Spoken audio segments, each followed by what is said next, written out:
Danny Miller will be kicking the ball, and he will hit it with the wind at his back, so that'll probably help him. Danny does not have the longest leg in the league. Very dependable fellow. He started out with the Jacksonville Bulls this season, and when Scott Norwood went down with a knee injury, Miller was brought in here, and Danny will kick it away. For the Birmingham Stallions, our game is on. Both teams 9-1, and he got all of this one. Knocked it all the way through the end zone. As Mark McCants went back, he tripped on the goal line.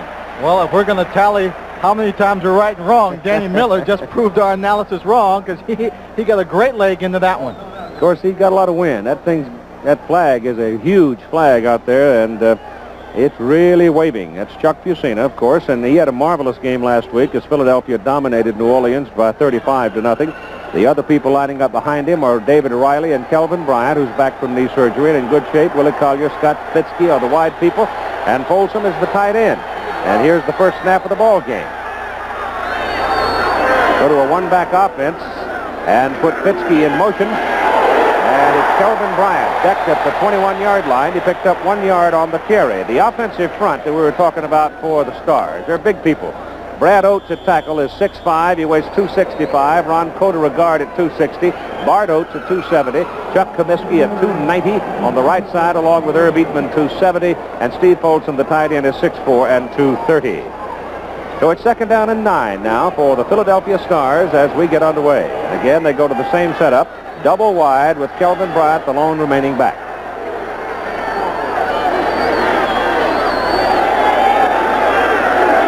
Birmingham showing a 4-man front, and they've changed their defensive alignment as Bryant is stopped short of the line of scrimmage, dropped inside the 20.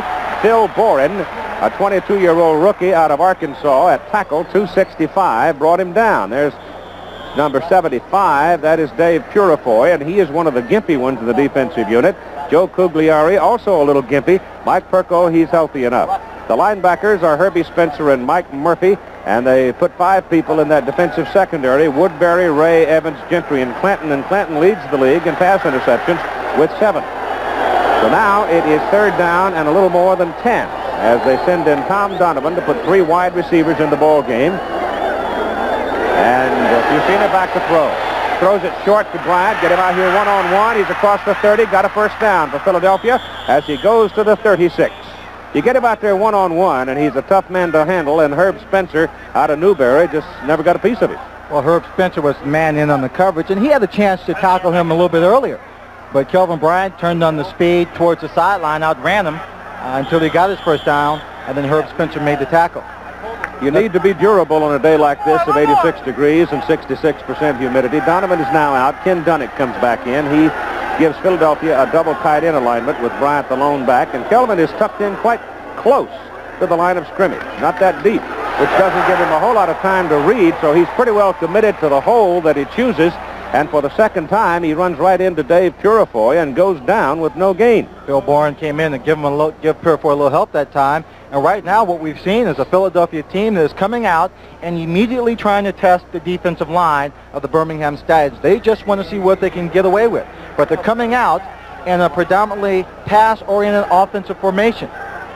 Now here is David Riley in the backfield as they go to the eye, and David Riley is having the season of his life so far this year.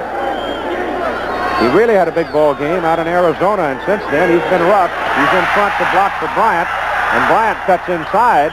Riley got no chance to assert himself as Kelvin elected to go in behind the pulling guard. Boren makes the tackle. Kelvin gets to the 42. Now both teams on the season 3rd down conversions are running about 49%. And with all of his friends across the country, thousands of them, I got to tell you, the most durable man I know, who's supposed to be retired, Scoop Hudgens, has just arrived, having driven back from the Derby in Louisville. He's about the toughest guy I know. Ball is on the 41, where it is 3rd down and 5. Alan Harvin is now in the backfield as Fusina's pass is away over the middle. The pass complete to Willie Collier. Collier has a first down on the Birmingham side of the field. Stopped at the Birmingham 42. Well, that's what Fusina's been doing. He's been doing that extremely well. That time it was a man-to-man coverage by the defensive secondary of the Birmingham Stallions, and Willie Collier just reads the coverage. He gets inside of the cornerback, number 21, Woodbury. You see, he just runs away from him now. Now he's got an angle. He's looking for a little help downfield. He finds number 87, but he just can't get the great block for him. But it's a big play for the Stars. It is now Riley and Harbin in the backfield behind Fusina. And I imagine they'll rotate a lot of people in and out of the day. This is Harbin carrying the ball, caught from behind by Mike Murphy, number 56, out of Southwest Missouri. Keith, that's one of those plays that comes about because of the defensive philosophy and the coaching. Spencer comes in, and, Mike Murphy, number 56, he came in from behind Alan Harbin. A hole opened up inside the line. His job is to come inside that hole and pursue, and he had the speed and the quickness and the angle to make that tackle. He did a great job of reading and following through with his assignment. And there's a loss on the play of at least 4 yards, so call it second down at about 14 as the ball comes back just outside the 46.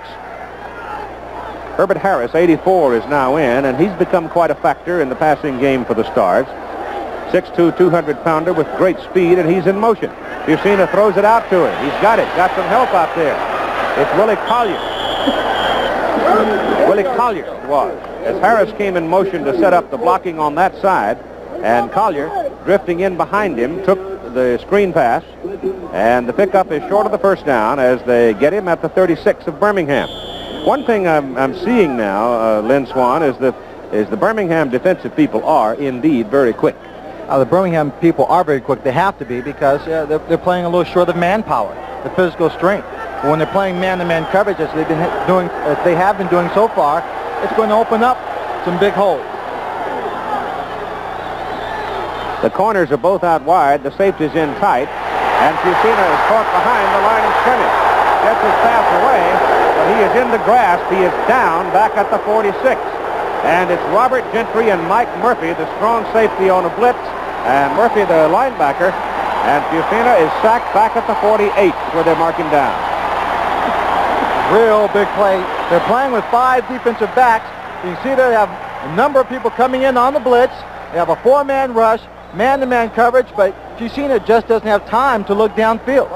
Now here's a key man in this whole thing. As you see Chuck on the sideline, Sean Landetta trying to knock that ball down and kill it inside the 20, and he's going to do it. And they get a good roll on the ball as you don't let it go in. They finally kill it on the 1. Well, now that's what we were talking about, the kicking game. It can be so important. Birmingham's first possession in the ball game after that 51-yard punt will be at their own 1. And I don't think there's a whole lot of mystery here about who's going to get the football. Joe Cribbs, who has run for over 1,000 yards already, just slants it over the right side, and he runs right into Glenn Howard, an inside linebacker, filling on that side, and he maybe got a yard. The offensive front for the Birmingham Stallions, not quite as big as the Philadelphia people, but they're very quick. Woods 260, Adelet 265, Banks at 250. He's the elder statesman. Mark Battaglia 250, Pat Phoenix 280, biggest man up there, and Darrell Mason, the tight end, at 6'1", 215. Joe Jones is out of there now, and Ken Toller comes in. He's out of Mississippi, and they made him into a wide receiver of some stature here. The bigger man, they need him for blocking. Here comes a Stout throwing out of the end zone, going for broke. And it's too long, intended for Jim Smith, the veteran out of Michigan, had 6 years with the Pittsburgh Steelers. Defending was Garcia Lane of Philadelphia, and Lane was right there with him, but Jimmy had no chance to get that when it was just too long. It was a good play call from so deep back in the end zone, totally unexpected. And with the play action back to Cribbs coming up to the line of scrimmage, Cliff Stout was able to keep the defensive rush off of him. Now it becomes a sprint between Smith and Lane, and Jim Smith and Cliff Stout have the kind of rapport. Even if the defensive back is close, give Smithy a chance to go after the football. If the ball had been a little shorter, Smith would have got that, as Garcia Lane was all off balance when the ball hit the turf. He threw it 65 yards in the air with a little help from the wind. Now you've got 3 wide receivers in there on 3rd down and 9. Ball is at the 2. They send Cribbs with it, and Joe, who played his college football down at Auburn, gets up across the 5 to the 6, and that'll bring in the punter. Dave Ofer made the tackle for the Philadelphia Stars, and the defensive people now leaving the field, and in comes the punter for the Birmingham Stallions, Bob Parsons. Parsons brought in is not averaging all that high, 36.2. His longest has been 48. If he gets it up, though, he'll get some help with a win here. This is his 3rd week with the team. Garcia Lane is the punt returner for the Philadelphia Stars. He's standing back near his own 45. Parsons gets it out, gets a good rotation on it, and runs Lane back to the 43, so Philadelphia is going to get very good field position as Garcia Lane returns it to the Birmingham 43. It was a 51-yard punt and a 14-yard return, and the tackle was made by Taft Sales out of Missouri. So the Philadelphia Stars playing on a shorter field so far, as we had expected they might be doing. Start on the Birmingham 43. First down. Riley and Bryant. Fusina on first down to throw. Throws it short. Bryant. Kelvin Bryant, who is a very difficult man to get a solid knock on, wiggles his way down to the 35, so give him 8 yards. But note that that was a first down play, Keith, that they ran a passing play on, changing now from their philosophy of trying to run the ball on first and second down. Change it up a little bit. They've got them thinking a little bit run. They're going to put the ball in the air, short, high percentage passing to a big man like Kelvin Bryant. You didn't get a chance to see the footwork there. That was the key thing, because once he got the ball, he's just very hard to hit. He's like O.J. Simpson. You just never get all of him. Or Franco Harris. Here's Fusina staying in the air. Again throwing to Kelvin Bryant. He goes down to the 30, and he's got a first down. So Philadelphia sits on the Birmingham 31st down, and let us check in with Jim Lampley. Well, Keith, while the Stars are playing on a short field in Birmingham, the New Jersey Generals have taken it the length of the field in the Meadowlands. The Stars' Atlantic Division rivals going in on their first possession. Sight to Sam Bowers from 13 yards out, 7-0 over Oklahoma in the first quarter. Back to Keith Jackson. Kind of interesting, too, that both these teams on the field here in Birmingham lost a game this year, both to the New Jersey Generals. Birmingham in its opener, but since they have reeled off 9 consecutive wins, Kelvin Bryant, right side, picks up a couple, maybe 3, so it'll be second down and about 7. The game that they both lost to New Jersey, number one, I don't think that Birmingham played the kind of game they're capable of, with Joe Cripps being on the sideline awaiting a court decision as to whether he could play or not. Really didn't get into the game. And Philadelphia gave theirs away. Oh, they gave it away. It was 5 turnovers. A terrible game. And New Jersey, quite frankly, are fortunate to only have 2 losses on their column, because they had some games where, frankly, it was only luck that pulled them out. Well, that's the philosophy of Walt Michaels, though. Don't make mistakes, and sooner or later it'll turn your way, and so far it has. This is Bryant, pitched out. And he's gang tackled as he comes to about the 25. So they'll need, nope, I'm going to put him down at the 26. So they'll need 6 yards. As Herb Spencer came up very quickly that time to get him. Well, Philadelphia rushing so far, 7 rushes and 7 yards. Well, a little vindication for Spencer. On the first series of possessions by Philadelphia, Kelvin Bryant caught the low pass and faked him out and got the first down. This time, when Kelvin Bryant came out and gave him a little wiggle, a little waggle, Herb didn't go for either one and made a good tackle in the open field. Alan Harmon comes in on 3rd down now. It reads pass here, and he needs at least 6, maybe a little more. David Riley's become a pretty good pass receiver coming out of the backfield himself. Fusina pulls away and shoots it down the middle, and he's got a man wide open. He's just stepped right in behind a defender, Willie Collier, inside the 10, and he goes down inside the 5, first and goal at the 4. Perfect pass by Fusina. Well, that play, Keith, was really set up by the short passes to Kelvin Bryant before. They know that Kelvin Bryant was coming out of the backfield, short passes. Now look at the linebackers. The linebackers were only getting about a 6-yard drop. There was nobody, a big space now between the linebackers and the secondary. Willie Collier able to go in between the two, catch the pass, go back to the outside. Now he's inside the 5-yard line. And Fusina is 6 out of 6 for 87 yards. First down and goal at the 4. Harbin and Riley are the backs. It is Riley, the big back with the ball. Touchdown, Philadelphia. There's a flag on the play, Keith. Chuck Fusina is getting up very, very slowly. I didn't see the hit, but I think what they're going to call is roughing the passer. Yep, that's it. So they'll decline it and take the touchdown.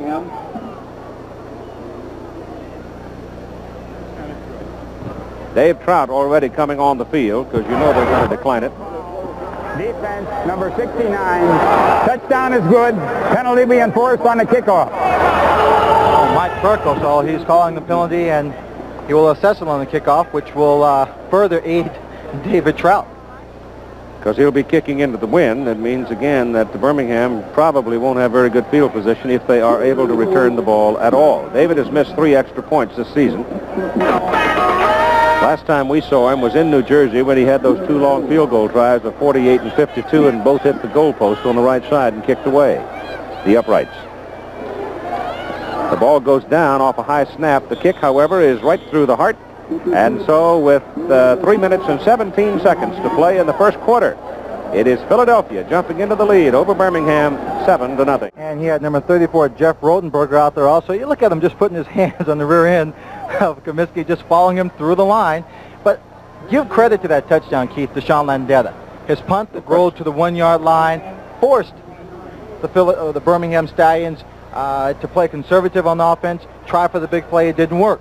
And then, consequently, when they punted the football, they got great field position, so the Philadelphia Stars worked on a very, very short field. Earl Gant and Vaughn Mansfield are the deep people for the Stallions now. Mansfield out of Wisconsin, and Earl Gant, of course, out of Missouri. And kicking off from the 50-yard line because of the roughing the passer penalty. Oh, boy, they had trouble getting that football, and again, they don't get very good field position out of it. Mansfield had the ball hang up in the air. He was hot-fingering the ball coming back across the 10, and let's see about it. Philadelphia saying, we've got it. They're still scrapping over it down under the stack. Now, Keith, I don't know if David Trout intended to kick that ball that high and not into the end zone to give his team a chance to go down and cover. As we see, they're still scuffling. You ought to buy a ticket for that wrestling match. All right. And Birmingham's ball. Birmingham won the match. They won the match. But by a short kick like that and high, it gives his coverage team a chance to come down, cover, and it forces Birmingham to return it. They can't let it go into the end zone and get it at the 20-yard line. As a consequence, they're inside the 20-yard line. So the Philadelphia Stars going for the juggler right there, almost come away with the ball on the 12, but it's ruled Birmingham's ball, and we've got a timeout. Vaughn Mansfield was the man who hot-fingered the ball as Trout kicked it very high on that kickoff, and you see now the ball hanging up in that wind. He almost didn't get to it. Well, I'm sure he expected the ball to go all the way into the end zone. Right here, it's coming out once. He pulls it back. He still doesn't have a firm grip on it. He's hit, and he probably did fumble it. Now here comes Birmingham, first down from the 12. Last time they started from the 1. Carrying the football, it's Leon Perry. And Perry up across just to the 20.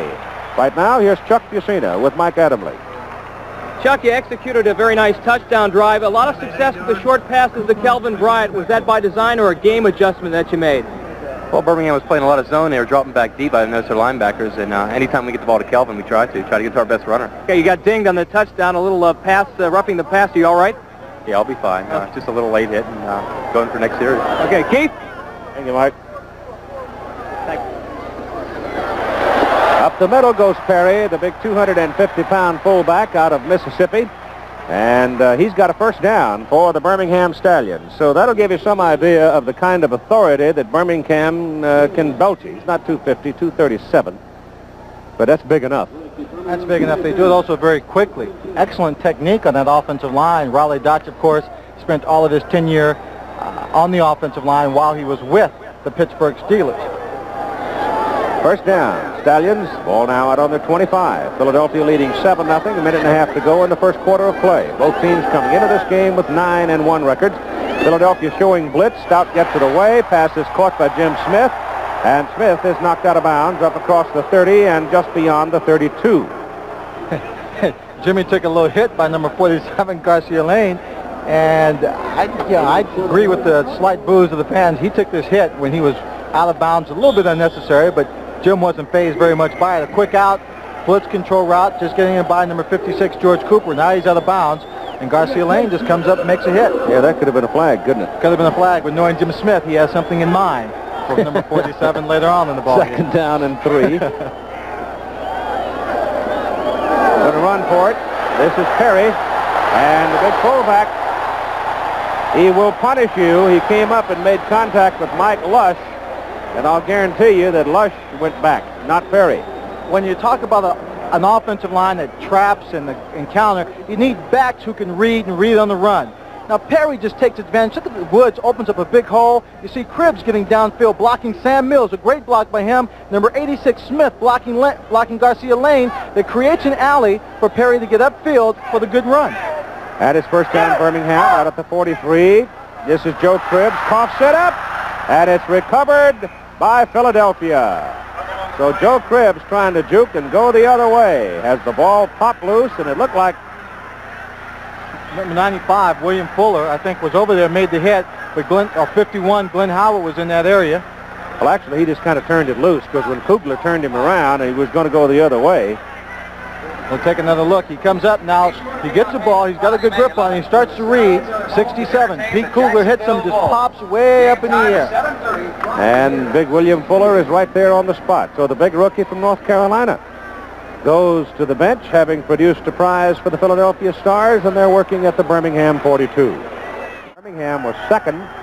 Philadelphia just inside the 42. Fusina back, dumps it out here in front to David Riley. Riley's a big back, and he works his way on down inside the 25 to the 23. David Riley, we said what a great season he's having so far since becoming a starter. A few weeks ago against Arizona, he caught a big pass, ran it down to inside the 15 that set up the touchdown for them to go ahead. Last week against the New Orleans team, he caught a screen pass, went a long way for a touchdown. First quarter is over. So we've played 15 minutes at Legion Field in Birmingham, and the visitors, the Philadelphia Stars, have jumped out to a 7-0 lead. Those first quarter stats there is the simple fact that Birmingham's 2 possessions they had it at the 1 and the 12, and then turned it over. And they really didn't have an opportunity to uncork their offense, to have the chance to do what they wanted to. The field position dictated, and as you can see, Philadelphia has taken advantage of it.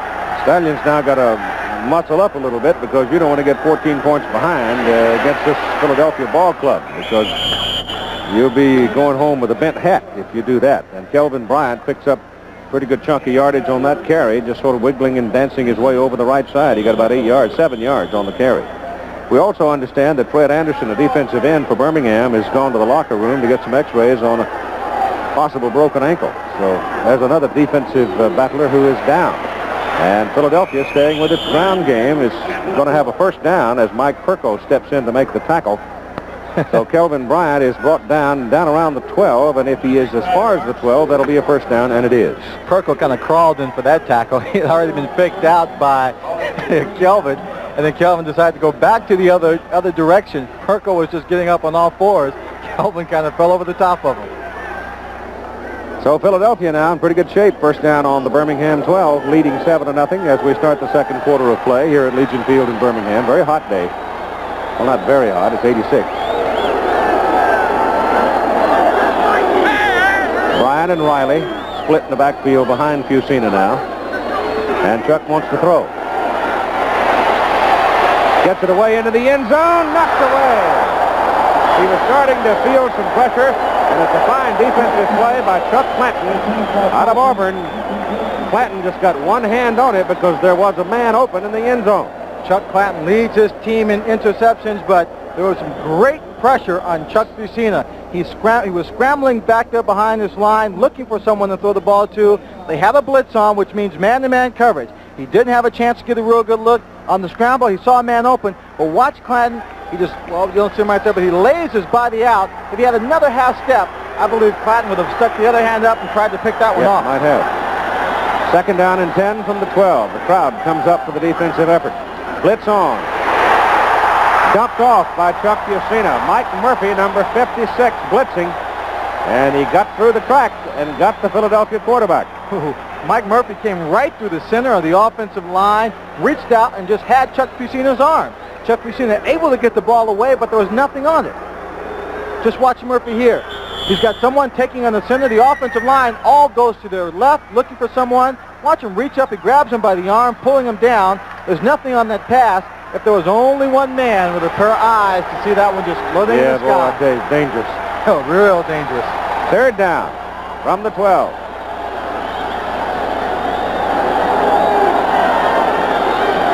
Fusina steps away and calls timeout.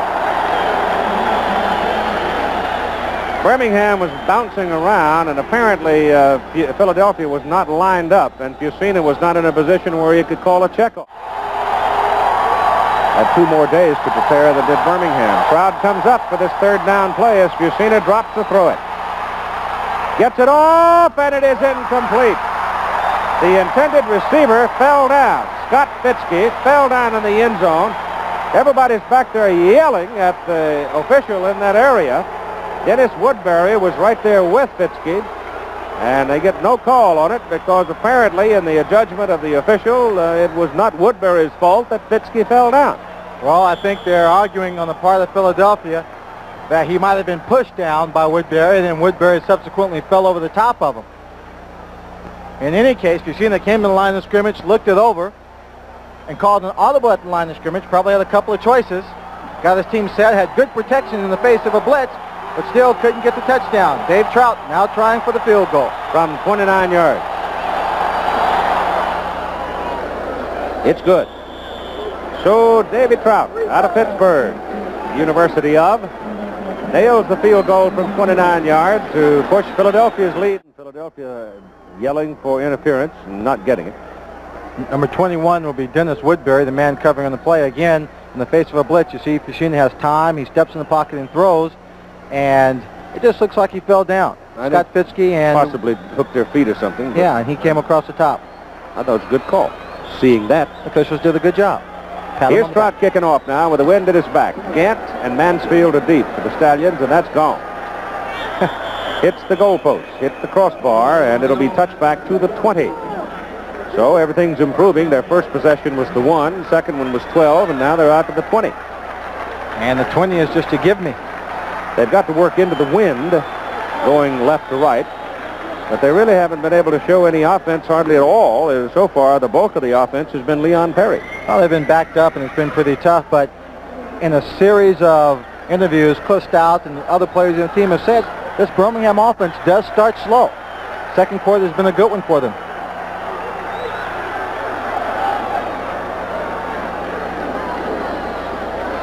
Cliff Stout rolls it out, keeps it, and gets back to the 20, and that'll do it. William Fuller and John Bunting and Pete Kugler. 67, 59, and 95 involved on the play, and the quarterback, that is a design play. It's just simply a rollout, and that time they were not able to effect inside blocking sufficient to get him turned upfield. John Bunting maintained an outside position, forced Cliff to take an inside route where he got help from Pete Kugler and William Fuller. Cliff has run for 282 yards coming into this ball game. It's second down and 10 from the 20. Left side of the line. Mark Battaglia moves, and bang. In comes contact. Or was it Buddy Adelette? One of them. Still second down. It was Buddy Adelette. He just probably forgot between the huddle and the line of scrimmage just exactly what snap counting was, and that happens from time to time when you're concentrating on what your assignment might be. 5-yard penalty backs him up near the 15, where it is second down and 15. So the Birmingham offense is still stagnant.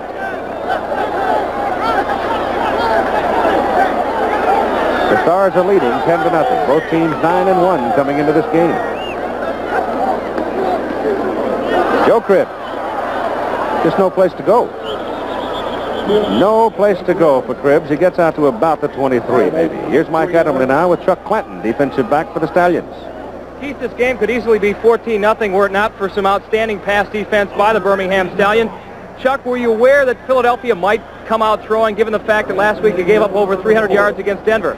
Yes, I was aware. Everybody else has been throwing against us, 250, 300 yards a game, and we were prepared for that. Okay. Good luck. Keep it up. All right. Keith? Thank you, Michael.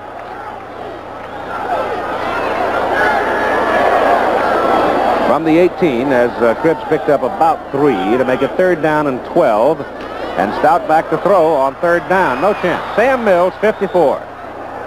Sam biding his time, sort of hiding inside. He's not that tall at 5'9", 225, and all of a sudden he exploded out of the stack and really nailed Cliff Stout. Stout getting up rather gingerly. Very, very slow. He got a little help from number 96 downfielder also. You take a look. Number 54, Sam Mills, who's coming in. He gets hit right there, but he keeps his feet. Now Cliff steps into the pocket. He leaps at him, grabs him, stops him from throwing downfield because Jim Smith had come in motion. Looked like he was going to cross the field, went back out towards the flag, and was wide open on that third down play. Now Bob Parsons, who's averaging 36 yards per punt, has got to kick into the wind. Pressure on him. Oh, they almost got it. Ball gets up there. The wind knocks it right down. Garcia Lane comes up on a fair catch call and makes the acceptance of the ball at the 41, and there is a penalty flag. So that's going to be on number 21, Hardy. He was trying to protect the kick returner, and he just hit the man coming down to cover the punt in the back. Was it a clear fair catch signal? I'm not even sure that he made one. It was a clear fair catch signal on the run. And he was calling for the fair catch on the run. He waved it as he was running up. Then there was a clip, and the referee was in perfect position to see it, and he dropped the flag. So the Stars will be backed up by the play. You see, that's Garcia Lane. He doesn't fair catch many, but when a punt returner has to come in to fair catch to catch a punt, he should fair catch. He gets his hand up. Now right there is the clip. I'm sorry, then it's 10 yards. David Evans is pushed in the back. He pushed him. It should be, is that considered a crackback?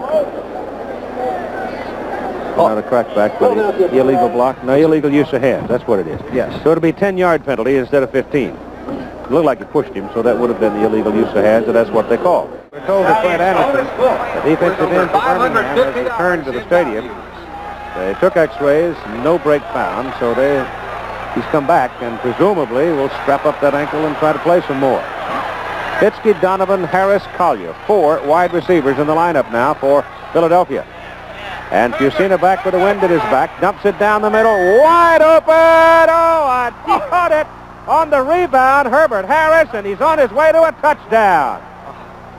He was so wide open, he could have walked home. Then he got to fiddling around with the ball, and Ricky Ray almost came out with it, and then Harris caught it on the ricochet, and the Stars have a 6-pointer.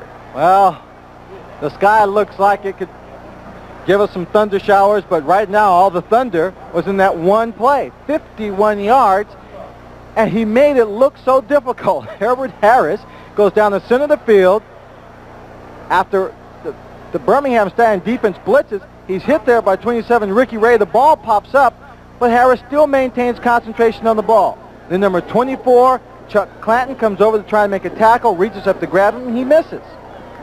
Dave Trout's extra point is good. So, boom, just like a shot of lightning from the horizon. Philadelphia put 7 more points on the scoreboard. And at 11:24 to play in the first half, now leads 17-0. Keith, every time Philadelphia's had possession of the ball, this is where they've started, okay? On their own 20, on their own, the Birmingham 43, on the Birmingham 41, and their own 49-yard line. Now, in each case, with the exception of the one when they started on the 20-yard line, you're talking about working a field that's only 60 to 50 yards long. Here's a pass play, a big pass play. All right, by design, the receiver's wide open. By luck, it's almost broken up, but by concentration in Harris, he maintains possession of the football. Then here, a bad attempt at a tackle because it's a touchdown, but on the short field. And a quick play, and psychologically it's destructive to the Birmingham team. Now they're down by 17 points, and they don't really feel like they've even been in the ball game.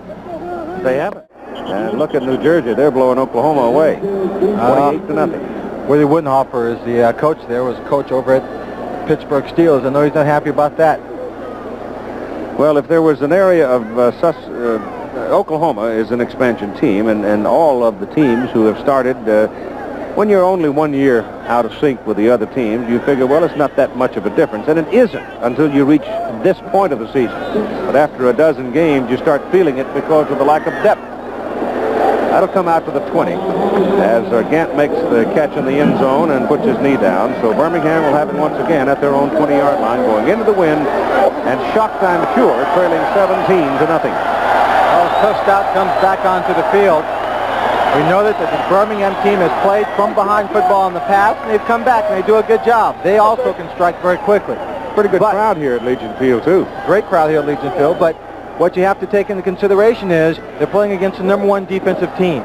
You can't let them get too far out in front and then try and reel them in. This defensive team of Philadelphia won't give you a lot. On first down, the pass play to the sidelines, overthrown. Well, that's what the wind will do to you. He was trying to get that ball to Jim Smith. He had to throw it going through the sideline like that. He's got to throw it 1.5 times as far in order to get it to the man. And that time the wind just took it away from him. And when you consider there was a linebacker by the name of George Cooper who stands at 6'2", just in front of Jim Smith, he had to get it over his head, which really shortened the field for his throwing target. Second down and 10, Birmingham from the 20.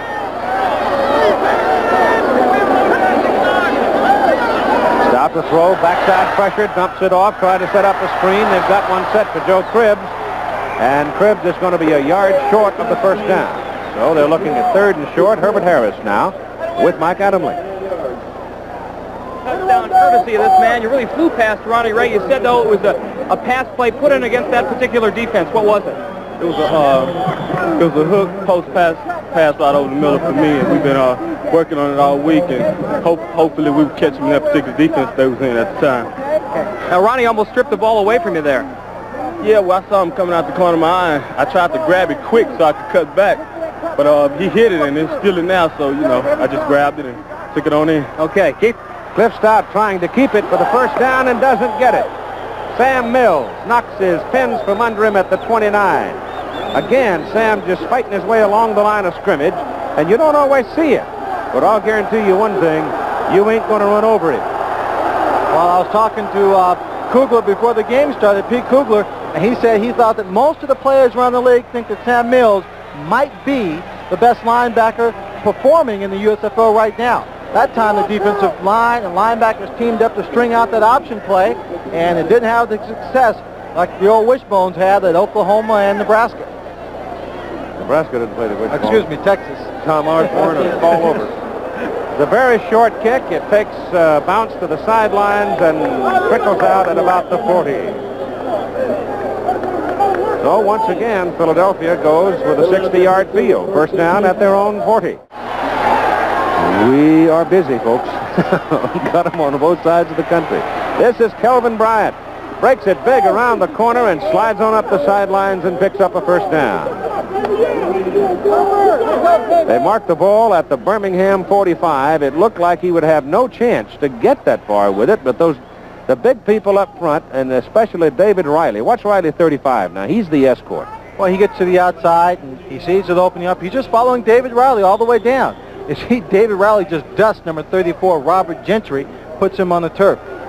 Kelvin Bryant, just coming back from arthroscopic surgery last week, had 22 carries for 97 yards. Picked up 15 on that one. First down, Philadelphia. Ball sitting at the Birmingham 45, and the Stallions are having their problems. Fusina gives the ball to Riley, and he's hit at the line of scrimmage, but sheds one man and keeps on pounding down to the Birmingham 37. He picked up 8 yards. He's only put down because number 27, Ricky Ray, came over to make the tackle. David Riley was a player who was in the Pittsburgh Steelers camp. Played for us for a little while, and always a tough, dedicated young man, working very hard at West Virginia to make the team, to play. And now this year he's getting a chance and taking advantage of it.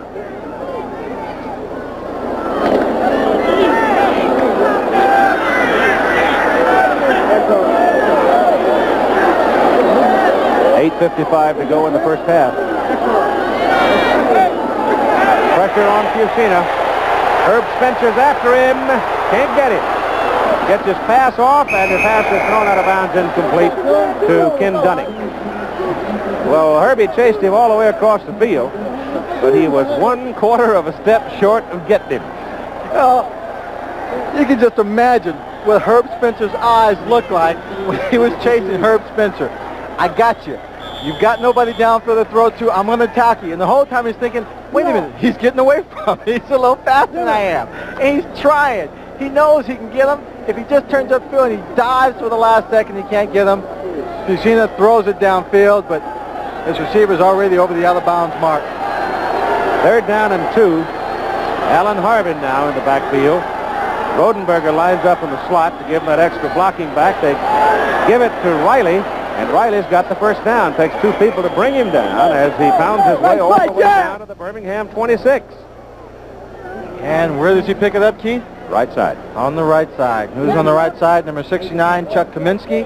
Number 75, Irv Eatman, out of Mississippi and UCLA, respectively. They just fire straight ahead. See Big Irv, number 75, blocking number 75, Dave Purefoy, opening up a big hole. And David Riley just runs straight ahead, makes a good move there, but then uses his leg strength to drive for a few extra yards. It gets awfully tough this time in the ball game when your offensive team is rolling along, doing anything it wants to do, striking quickly on the big play, and your defensive team is taking the opposition 3 downs and out. That's a Philadelphia timeout. They have one remaining with 8:06 to play in the first half, and they lead 17-0. Well, there's no question they look less quick because the Philadelphia offensive front is just flat knocking them right off the line of scrimmage. As you said, it's a little tough to get to the ball when you're playing on your rear end. That's right. From the 26, a first down for the Stars.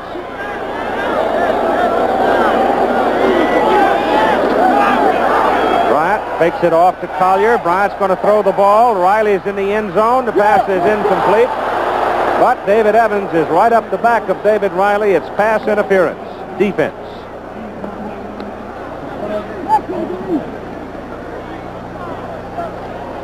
Look at Bryant over there clapping his hands and saying, "Atta boy, David."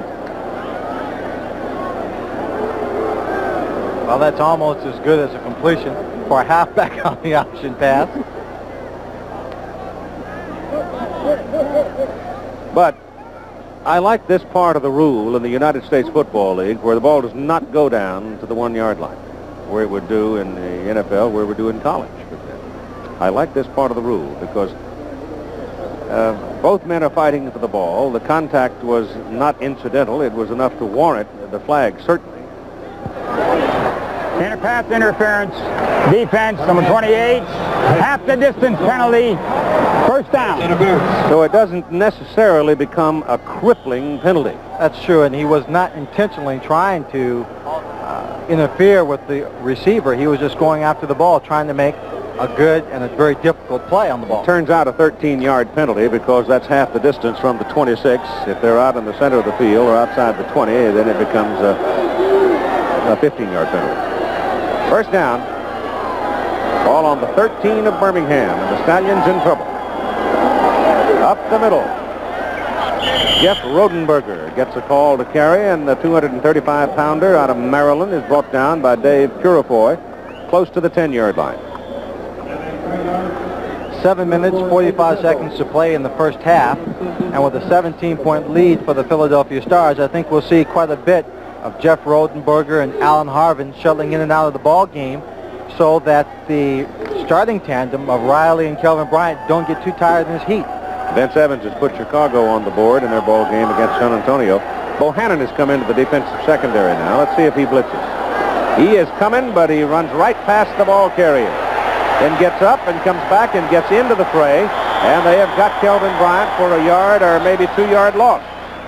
Bryant running around with it. Bohannon was blitzing, went right by it. And it turned around and said, wait a minute. And then all of a sudden, here comes Kelvin right back to it.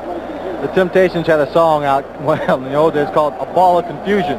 One line in that song was just a ball of confusion. And that's what this play looks like. Bryant comes in and cups. Bohannon misses him, decides to go the other way and says, whoops, look at all the red jerseys. I'll go back. And then he gets hit by number 70, his own teammate, Brad Oates.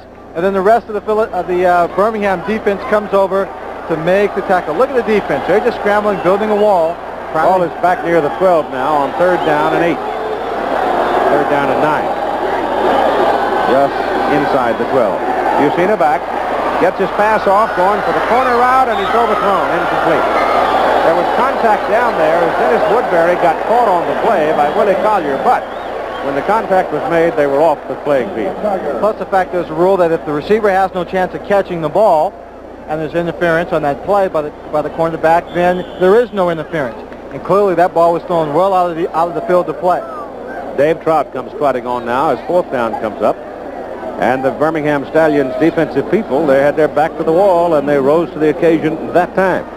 So Trout now tries to make it a 20-0 ball game with another 29-yard field goal try. He hit one from that distance earlier. Reardon holds it, and the kick is good. So at 6:33 to go in the first half of play, the Philadelphia Stars lead 20-0, and they look about as good right now to me as any team I've seen in the United States Football League. They certainly do. What you're seeing right now is a replay. 21 is Dennis Woodbury covering Willie Collier. You see Willie give him a little move to freeze him, then he gets by him, and it's a blitz. Jusina gets away from it. There's a contact there, but you can see he doesn't really have a chance to make the play on the playing field. No pass interference is called, and Dave Trout comes on to collect another 3 points. I mentioned a while ago that we have a pretty good crowd here at Legion Field. I don't know the exact count. They were hoping that they could get in the neighborhood of 50 today. One of the reasons, I suspect, that we're some few thousand short of what they expected or had hoped for, the fact that the 500-mile NASCAR race going on up at Talladega, and they're expecting 110,000 up there. And that's only an hour drive from the city of Birmingham. The good old boys and the NASCAR cars are, it's a big event down in this neck of the woods, I'll tell you. Hale Yarborough, those high bank tracks. I worked the first race ever on the new raceway up at Talladega. I don't even remember how long ago it was, frankly, but I remember Bill Fleming and I, and Chris Economaki covered the race. Long time ago. That was, at that time, the most steeply banked major oval in the world. I guess it still is. I'll tell you one thing, you can't walk down it with leather shoes on. Kel Yobo averaged about 2:02 on that track for this race. Vaughn Mansfield at the 5. Fumbles the football. Philadelphia's got it. Down at the Birmingham 5, the sky has fallen. Mike Johnson covers the football. Jeff Rodenberger looked like the man had knocked it loose. Oh, boy. Well, you were talking about takeaways and giveaways, and Philadelphia leading the league with a plus 12 coming into this ball game. However, in the last 5 ball games, they have been plus 21 in the takeaway giveaway column. Right here. He's got the ball, and I was going to say that what the Birmingham really needs is a real big kickoff return to give him what in good the world field was position. 23 doing there? He just stopped. He just got in the way. Is what he was doing, frankly, and made a mistake. Caused the fumble, and Philadelphia again, 4 plays inside the 10, knocking on the door. Ball is right at the 7. First down and goal, Philadelphia. Jusino will throw it. He's sacked. Back at the 13, near the 14. Fred Bohannon. Fred Bohannon, number 41, played 1 year for the Steelers out of Mississippi Valley. Has been a starter, but did not start the game today, played behind Robert Gentry. Now is coming in, and he's a good physical athlete. 6'1", 205. Ball is sitting between the hash marks, 13 and 14. It's second down and goal to go, so there was a loss there of just about 7 yards. It'll go in the books as a 13-yard play if they can pull it off.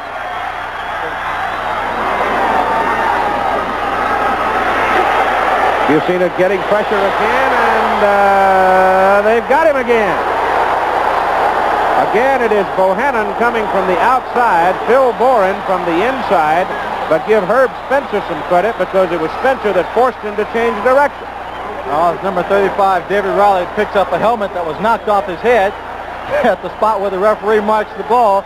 Let's give credit to the defensive coordinator and talent of this football team. Again, not a real strong football team. You see Riley was just taken on right there by number 55, Herb Spencer. He forces Jusina out of his pocket where everyone can come in. Number 76, Phil Bourne, and number 41, Fred Bohannon. And again, it was a blitz, putting all the pressure they can on Chuck Jusina. Ball is back on the 23 now, where it is third down and goal. They started at the 7. And Jusina calls timeout. So that's the last timeout for Philadelphia with 4:47 to go. And give the Birmingham defensive unit some credit. They were being slapped around pretty well for a while. The 7-man defensive front as Jusina puts it up to Fitzke, and Fitzke is caught and brought down about the original line of scrimmage near the 7. So the Penn Staters hook up again on a very old pattern that's been used by football teams since the existence of the game, in the passing game at least. And Jusina put it right on the numbers, and it's just inside the 8. But it is fourth down, and Dave Trout is back. Third time for Dave Trout to attempt a field goal. 2 for 2 so far on the day. This will be a 25-yarder. The other 2 kicks were from 29. Inside the 40, David Trout's 10 out of 12. Outside the 40, only 2 out of 9. Bearden gets it down. Trout gets it up in a hurry, and it's good. So at 3:59 to go in the first half of play here at Legion Field in Birmingham, Trout now with 3 field goals, and Philadelphia leads 23-0. Bob Lane, who is the backup quarterback. Bobby was warming up a while ago. Now, we saw Bob Lane come in the New Jersey ball game as the wind gets Dave Trout's kick and carries it well off the playing field. Of course, Dave is going to say that's my leg. That's not the wind, but nonetheless. Bob Lane is a perfectly capable quarterback, and in the opening game of the season, when Cliff Stout had just arrived in camp and was really not terribly familiar with the way things were run here at Birmingham, Lane came on in relief in that ball game and played very, very well. Sure. Here the Birmingham possessions Swanee was talking about a while ago. 1-yard line, 12, and 2 possessions on the 20. And you see the results. 3 punts and a costly fumble. Well, it's put-up time right now for them. 3:55 to play in the first half. Stout back. Gets it away to the sidelines, intended for Joe Cribbs, and it's overthrown. Cribbs really had not much of a chance to get his hands on the ball. And number 56, George Cooper, took the opportunity to lay one on Joe Cribbs. Joe Cribbs is the kind of back, he's so dangerous and explosive. Anytime this defensive team has a chance to make it a physical game with Joe Cribbs, they will take it to try and take something out of his game because he is so quick. Stout has not been sharp so far.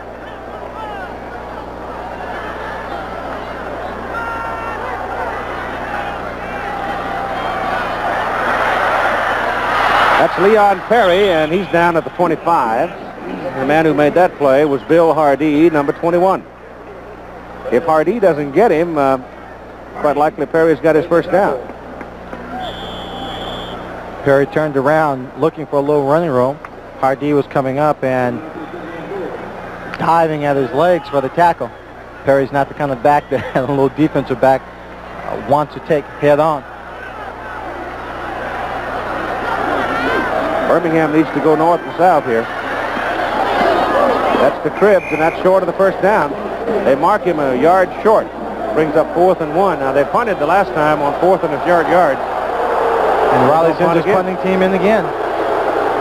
Crowd hooting it. Hardee made that hit.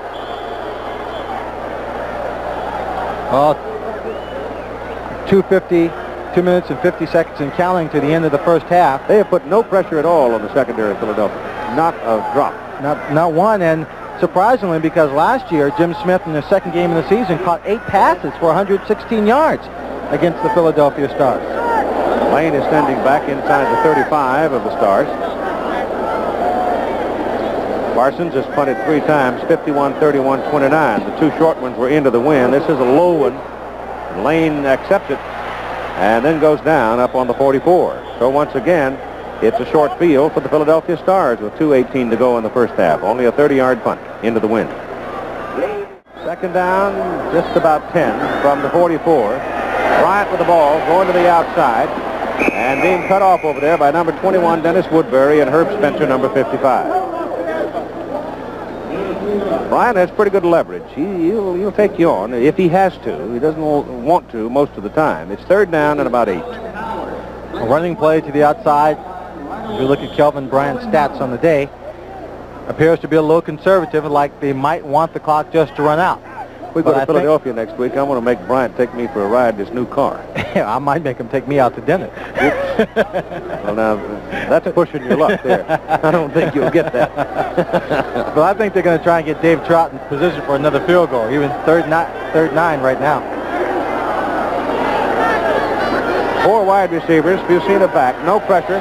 Pass is thrown short. Bryant has it. Spencer misses him. Got a first down. And Woodbury pushes him out of bounds at the Birmingham 40. 1:46 to play in the first half. And with the ball marked down just on the Birmingham side of the 40-yard line, we're now getting a little closer, getting to the edge of Dave Trout's range. Remember, the wind's at his back, so he'll jack it up a little farther out than he might normally.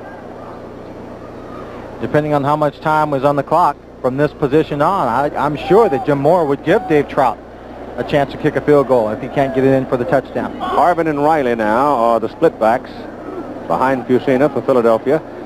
And Harvin has it, and Allen can't do anything with it because two big guys jump all over him, Purifoy being one and Boren the other. That's 250 and 265, and he loses 2 yards. Hurry up offense. On 2nd down and 12.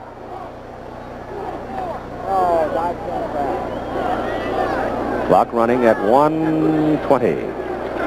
Fusina back to throw. Goes to the sidelines. Got Collier over there. Willie's got a first down as he prances out of bounds down inside the 25 at the 24. I don't know what defense was called at that time, but Willie Collier was on the sideline about 15 yards all by himself. Downfield all by himself, or 12 yards downfield by himself. And there were about 4 or 5 defensive people from the Birmingham team, but they were deep and way inside.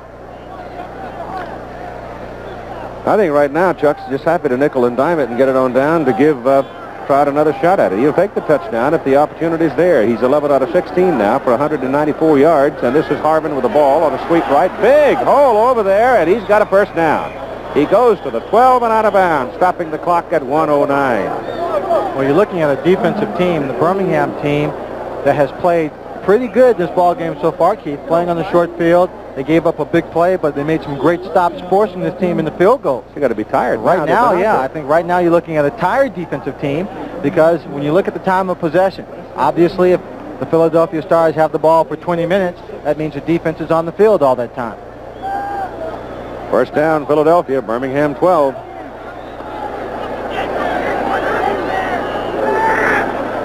Pass is incomplete. Willie Collier was in the neighborhood, had no chance to get it. And again, the Stallion defensive people able to put some pressure on Fusina. They were very lucky that time, Keith. Number 41, Fred Bohannon, lined up in the wrong position. And the last seconds, he started running over towards the slot, just where Fusina tried to lay the ball in to Willie Collier.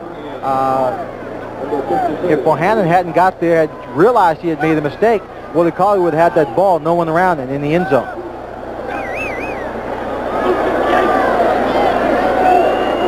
Second down and 10 from the 12. Fusina's got a man. Touchdown, Philadelphia. Scott Fitzke. They are blowing them away here in the first half as the score mounts to 29-0. He had 2 people in the end zone. It was just pick one. He did. He saw them both. Probably, and he just went to the first man he saw wide open.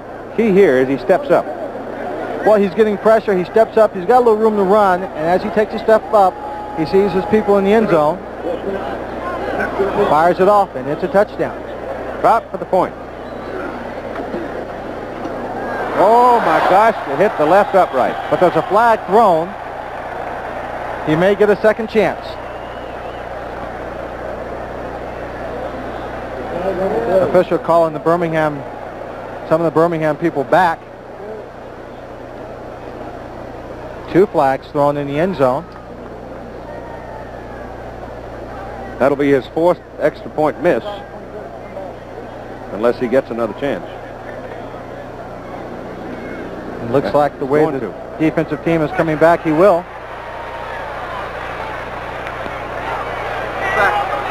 Back. 12 minutes. Well, that's one way. I don't blame Raleigh. I'd try to get 14 out there, the way things are going. So again, when the Arizona team down, then Arizona had 12 on the team once, it didn't help them either. Trout gets it up. This is the 3rd time I've seen a kick attempt by David Trout hit the goalpost and not bounce through. So there's one mark in his stats column that will not go in there as he gets a second chance. Bearden gets it down, and this time Trout drills it. So David Trout now has scored 12 points in this first half of play with exactly 1 minute to go, and the Philadelphia Stars are leading 30-0. And that I would not have in my wildest imagination expected this to be happening. Well, when you look at this game, and we said it at the top of our show, it's 2 teams that were more similar than different coming into the ball game. Both of them matched up extremely well. And on paper, one of those games, it should have been a great contest. But here, in the first half, one of the things we pointed out as an obvious strength for the Philadelphia Stars, the kicking game and their special teams came through for them and helped this team get on the scoreboard quickly. The turnovers by the Birmingham Stallions have, again, been converted into great field position and scores. David Trout coming through with his 12 points. There's Vulcan. That's a statue of the god of fire out of Greek mythology that stands over Vulcan Park. Now, right now, they need a little fire in this offense. They certainly do.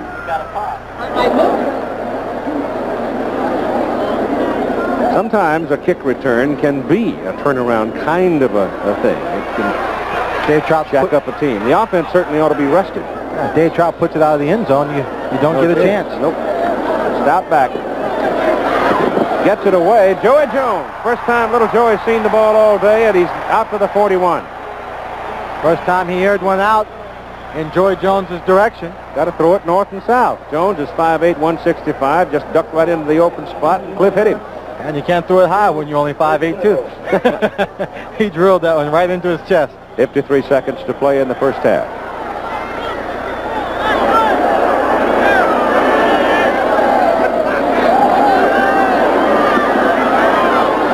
That pass is complete to Ken Toller. And Toller's got another first down.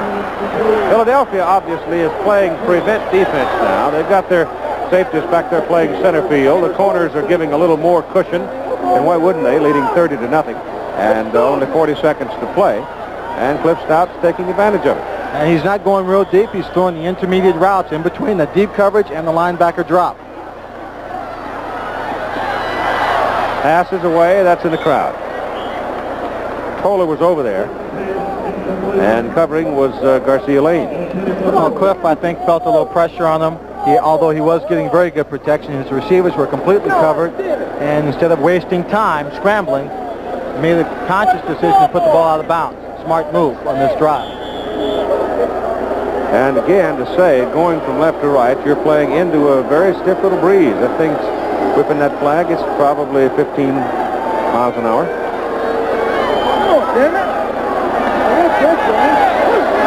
Blitz on. Joe Cribb. And Joe gets inside the 40 to about the 37. Now Birmingham will spend one of its timeouts. So the Stallions now, they have 2 left. And let's check in for a moment with Mike Adamle. Keith, as you well know, one man who's had an outstanding afternoon, David Riley. Sometimes, David, however, the worst thing that can ever happen to a football team is to get a big lead like this so early in the game. Yes, but we know that we have to come out here and really execute against Birmingham because they have the tendency to come back on the team. So hopefully we can just keep the momentum going into the second half. One of the Stars' strong points this afternoon, the offensive line. They have done a whale of a job opening up holes for you and Kelvin. Yes, they have. I just hope they can keep it up the second half. Hi, Lynn. I'm tired for real now, Lynn. Keith and Lynn? Well, David getting on me a little bit there in the Arizona game when he caught a pass and took it on a good run down inside the 5. I commented on the 2 series after that he was still tired from that one catch. I know he's tired now. He's doing a good job. Right now, the 2 coaches right now figuring just what their next moves are going to be. Riley, of course, will probably just have to put the ball in the air. 3rd down and 4. And it's a long 4. Jim Smith, Ken Toller, Joey Jones are the wide people. You always figure Cribbs is available for a pass as well. Stout takes off, gets away, gets his first down. Cliff Stout runs for the first down at the Philadelphia 30. That stops the clock to move the chains at 19 seconds to play in the first half. He had some thundering hooves right behind him. 54, Sam Mills. He came in. Birmingham gets set. Stout quickly bangs one over. Oh, boy, he's lucky to get that back. Sam Mills almost had himself an interception. Trying to get that one, 86, Jim Smith. Now you've got 13 seconds to play. There's Smith lining up right now. He gets an inside position on Antonio Gibson, but then Sam Mills is coming across to give Gibson help. Good defensive scheme for the Philadelphia Stars. Darrell Mason comes in now, and Toller comes out. Mason's a good pass receiver. He came out of Arkansas. Birmingham's all screwed up. Joe Cribb started out. Ken Toller starts back on, and they have to spend the timeout. They have one remaining. Nobody knew where they were supposed to be or what play they wanted called. So 13 seconds remain while Stout comes to the sidelines and try to sort it out. 13 seconds now for Stout on 2nd down and 10 from the Philadelphia 30. He goes short. Oh, Leon Perry had it in his hands and dropped it. Well, he had Jim Smith and Joey Jones on the same side of the field. Joey Jones going deep, just shading the numbers on the field. He had Jimmy Smith coming inside and breaking to the outside, looking for a flag route. But he sent Leon Perry, number 30, down the middle. Those two receivers helped create the big hole, and Perry just started to take off before the ball had gotten to him and in his hands. Perry stays in. Cribbs comes out. They send in now all of the wide people. Smith, Jones, Toller, Mason. Big Ben. Toller and Mason. All the receivers on one side of the field. Throw it up to the corner.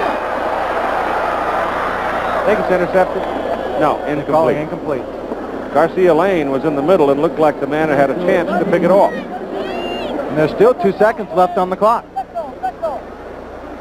It's 4th down. What'd you call that, Big Ben? Oh, we used to call it Big Ben in Pittsburgh. You send all the receivers on one side of the field. You throw the ball up. You have one guy kind of hanging back. Everybody else should go up. If you couldn't grab it, at least tip it up in the air, and maybe you could catch it. Danny Miller comes out. He's trying to put some points on the board for Birmingham in what has been a desperate first half for them. His previous long of 32 yards. This one is from 47 into the wind. That's a lot of leg. By golly, he drilled it. He drilled that one.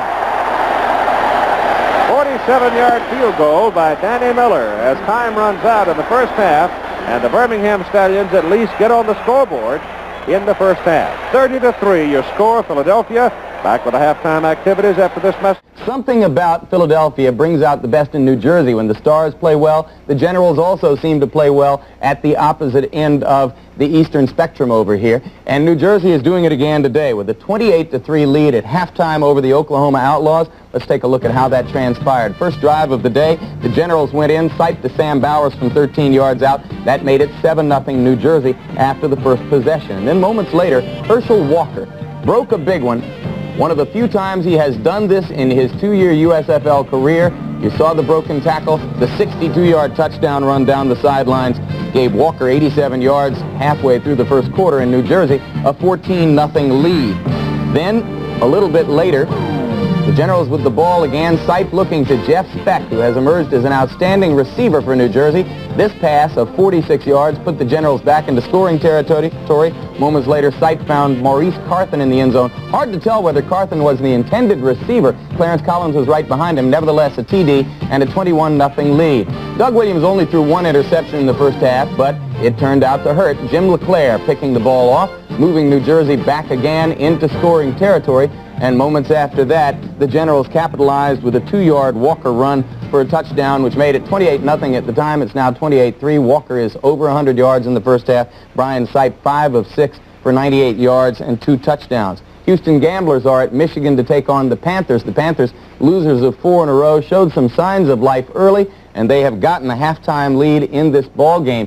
In the first possession, the Panthers were unable to score, but later they got the football back, and Bobby Hebert take them in on this 13-yard touchdown pass to Ken Lacey, 7-0 Michigan in the first quarter. Second quarter, Hebert found Walter Broughton, the man who has replaced Anthony Carter on the flank for Michigan. 4-yard touchdown pass. It was 14-0 favor of the Panthers. Then Jim Kelly hit Ricky Sanders on the sideline. Yes, John Corker, that's your man. He's gotten behind you. Sanders went into the end zone from 37 yards out, and Michigan's lead was trimmed to 14-7. That's the way it stands in that ball game at the half. Chicago Blitz at San Antonio Gunslingers. The Gunslingers are coming up with one of their better efforts and lead that ball game 20-7 in the third quarter. Memphis Showboats at Washington Federals. The game is in Washington, but the Showboats are trailing the Federals 3-0 at the half. Washington looking for only its second win of the season. Tomorrow night, it will be the Arizona Wranglers against the New Orleans Breakers. The Breakers are getting a piece of good fortune today if Birmingham cannot come back To mount a challenge against Philadelphia, Arizona can move within 2 games of the Denver Gold in the Pacific Division if they can score a victory in the Louisiana Superdome. The headstones for the second half, for the first half, Keith, with Philadelphia just completely dominating this game, dominating through the air, passing the football because the Birmingham defense has been tough against the run. You see they only have 68 yards there. That means in the second half, because they do have the lead, they will try and really establish more of a running game. The 2 turnovers, real big, going against Birmingham as a factor in this ball game. And of course, you don't see the stats for the kicking game, which has been an important factor for the Philadelphia Stars. Birmingham probably, I think it's fair to put it this way, they'll be playing for several things, obviously, to start the second half, and they will get the football. First, they'll be playing for dignity. With that will come confidence, and with confidence, then perhaps will come a comeback. But 27 points is a long way to come back. And you see there, Chuck Bucina having a very good day. 12 for 18, 206 and 2 touchdowns. Cliff Stout just under 50% for 62 yards. The Philadelphia Stars defense have really been holding the opponent's quarterbacks to about a 56% completion ratio. And that's, you know, not too bad. Do you know who has not been heard from at all in this ball game? I mean, really, it's Joe Cribbs. Joe Cribbs was rolling along, gaining almost 1,100 yards in the first half of the season. No running back, as Jim Lampley pointed out at the very outset of the telecast today, that no running back had ever gained 100 yards against Philadelphia. That includes last year. And today, so far, Joe Cribbs is 5 for 15, and he's fumbled one time. Well, they've held Birmingham to only 43 yards rushing total, and they've been averaging 95 yards against the run. Their opponent's only getting 95 yards against the Philadelphia's defense that is rated #1 in the USFL. Miles Tannenbaum was growling a while ago when he came walking by the window about something. I don't know what it was. I said, my gosh, what are you growling about? Your team's sitting on top of the world right now. Well, I'll tell you one thing. They're playing so well on the road. His wife, Roberta Tannenbaum, usually comes down to all the games with him. He might leave her at home from now on. I'm just kidding, Roberta, if you're watching the game. All right, Philadelphia will kick it off now, and again, Trout will have the wind at his back as Birmingham works into it. Birmingham will have the wind in the fourth quarter, and I wouldn't think anybody will return this one, though Davey does get it up in the air, but the wind's got it down. They're going to take it wheel back there, and that's 3 points. 3 points. If they were given to him, Dave Trout would surely take them. Every kicker tries that. When they on the kickoff, they'd love just to put it through the uprights if they could get it, and that you don't see it too often. Dave Trout goes to show you from that distance, from 40, 60 yards away, he's just booting them right through.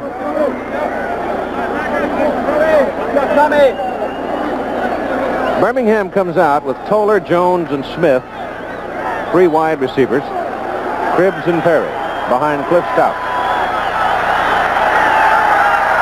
Playing right now without a tight end, and Stout's going to go to the air.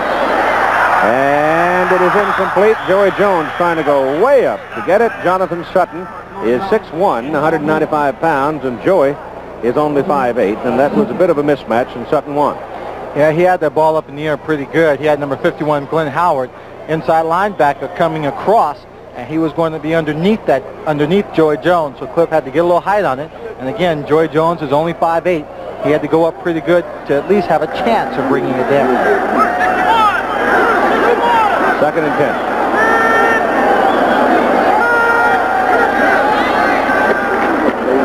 Well, they try Perry, and he's got a yard before Fielder. Don Fielder brings him down. They make 1 yard.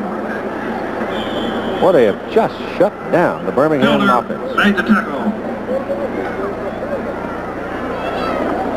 Dave Purifoy, one of the reasons that the Philadelphia defense has shut down the Birmingham offense, Mike Adams was going to talk to him after this play.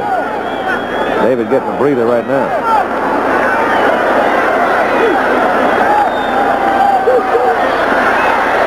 That pass is badly thrown. Badly thrown. I should rephrase my comment that Purifoy plays for Birmingham. And he was one of the principal people that, well, go back to last week, for example, in the Denver ball game when Birmingham went out to Denver and won a 31-14 ball game. Purifoy and company, they just were as good as they had to be in that particular ball game with Penrose coming back. And here today, Purifoy has been the key player. He's made more, I think, more tackles than anybody else on the defensive front. That Denver team is very physical, and it cost them, even though they got a big win. Parsons is knocked down. Parsons is knocked down by Mike Lush as Lush came in trying for the block, and that'll give Birmingham Stallions a first down. Because no one touched the football. No one got a piece of that punt. If you get a piece of the ball, you can deck the punter, but Lush did not get a piece of it. And so Birmingham gets a break on the play, though Parsons took a pretty good whack for it. Parsons, the punter, number 87. You see the pressure coming from the left and from the right. They go in the air. Right there. Formation, offense, roughing the kicker, defense. They still can't get a break. They still can't get a break. Offsetting penalties, illegal formation on the offense, and roughing the kicker on the defense. So Parsons has to come back out and try it again.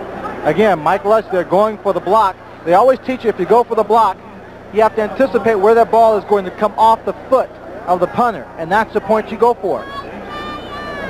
I'm looking at 1, 2, 3, 4 people in the backfield. I'm trying to see where the 1, 2, 3, 4, 5, 6, 7 people. Somebody might have been lined up a yard off, though. Yeah. Well, that's certainly not a very good kick for Bob Parsons. He got it up in the wind. He didn't have any rotation on it. The wind just blew it out of bounds. So here's Philadelphia to start the second half of play with a first down at the Birmingham 36.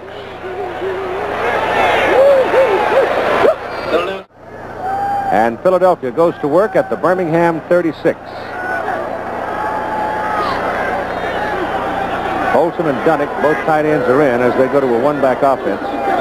Bring Harris back in motion, go to Bryant. And Bryant got 4. All-Pro Tom Banks is the man that anchors the offensive front for the Birmingham Stallions. Here he is now with Mike Adam Lynn. Let's see if we can find out what his ideas are on the futility. Keith, you don't have to have a master's degree in football to figure out what happened in this game. Tom, you said something interesting to me, that they have taken you out of your game. Explain. Well, of course, we're the same type of team, ball control kind of teams, and now we get behind. We just have to try to catch up as the best way we can, and they're able to run a lot of stunts in games that they wouldn't be doing if we were in that ball control kind of offense. So, by getting ahead, we made some mistakes early, gave them the ball in good field position. We got terrible position, and they just jumped out on us quick. Okay, hang in there. Thank you, Mike. Tom's been around a long time. He's right about being taken out of your game. Once you are taken out of your game and you have to fight from behind, the defensive team feels a little more freedom to go out and try things a little more creatively. You look at that elbow. Whose elbow is that? That's Chris Stout's elbow. He looks like that burster sack has got a little fluid on it. Sure does. Yeah. I've had a couple of those, and it looks pretty bad. Looks, like it's more pain than what it really is. Just some fluid on the elbow, and never really caused any pain while I had it. For the first down, and it's first down for Philadelphia by about 2 inches. As I was saying about Tom Banks being taken out of your game, it now puts you in a position where offensively you're channeling your game into one area. In this case, Birmingham trying to catch up very quickly, putting the ball in the air, which means the defense knows what you have to do, and they can just maneuver everything in that direction. They can cut that off because they have less to defend. Stars, first down, Birmingham 26 now. That's Fitzke spinning around and going the other way. And they run it with Riley. And he's inside the 10, down to the 7, first down and goal to go, Philadelphia. Well, he gets down there, he's tackled by number 58, Taft Sales. But he just goes right through the center of that line, picks up a big hole, and as you see here on the replay, it's Oates and Comiskey. Ron Calder is the left guard. They get a good block for him here. They're cutting people down. Purifoy is on the ground. They're getting double teaming the linebackers. And Riley doesn't make any sharp cuts. He's just weaving back and forth, getting through people. Now he's down inside the 10-yard line. From the 7. Kelvin Bryant to the 4. Mike Murphy, 56, anchors him. He lunges ahead for yards. Carl Peterson stopped in for a second during halftime, too, and he said that his offensive team asked him if Chuck Buschini would continue to play under the heat and taking the abuse of a physical football game here against Birmingham. if not his backup, if his backup would come in. He said no, he's going to stay in the ball game because they want to establish more of a ball control offense, get the running game going, and it looks like that's just what they're able to do. Second down and goal from the 4 for the Stars. Busina lobs into the end zone. It's Folsom, and it's a touchdown for Philadelphia.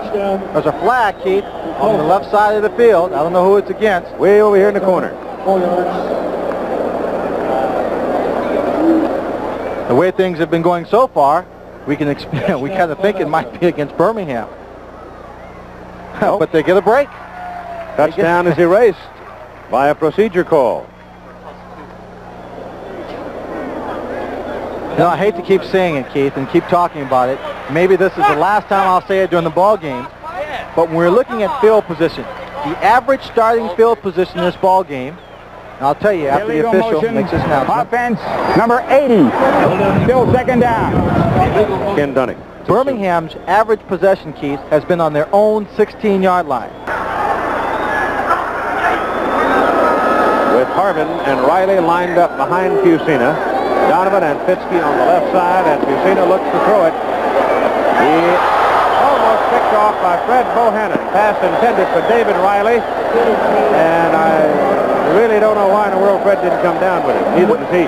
Oh, Fred came back on that ball, and it was a perfect pass from the pick off, and then get a little exercise running down the sideline in the opposite direction. How about 95 yards? 95 yards worth, but he came in, and you'll see it here on the replay. He comes in with the body position of trying to knock it down. His hands go up above the football to bat it down, and that's just what he does. He bats the ball down instead of catching it. It is third and goal from the 9.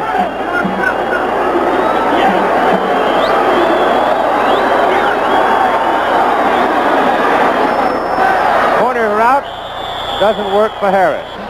Harris had gotten away from David Evans, but the pass was overthrown. I'll tell you, David Evans, if the ball had been thrown a little bit shorter, where it could have been a catchable pass, they would have called pass interference on him because he dove right out to try and knock the receiver away. So Dave Trout comes in for his 4th field goal try of the day. He's hit 3. 29, 29, 25. This will be from 26. Dave Trout loves it. Just racking up those points. Came in the ball game with 59 to his credit. He'll get to sit first class going home. 27 yards. He's got it. Well, last year, because he was the league's leading scorer, he got a Cadillac for a year. Really? Yeah, that was the award they gave him at the banquet. 10:53 to play. Third quarter, it's now 33-3 Philadelphia. I don't think there are any football fans anywhere who can make more noise when the home team is having success than they do here at Legion Field in Birmingham, and we've seen a lot of Alabama and Auburn games over the years played here. But the crowd that's in excess of 50,000, and we're just kind of guessing at 55 today, they've had in fact, nothing to cheer about so far. Here's the kick by Dave Trout. And this is going to be returned from the goal line by Earl Gant. And Gant goes helmet to helmet up about the 22-yard line and 21-yard line, and there he's brought down. The crowd officially is, they don't use turnstiles here, so that's an estimate. 49.5. And it looks a little bigger.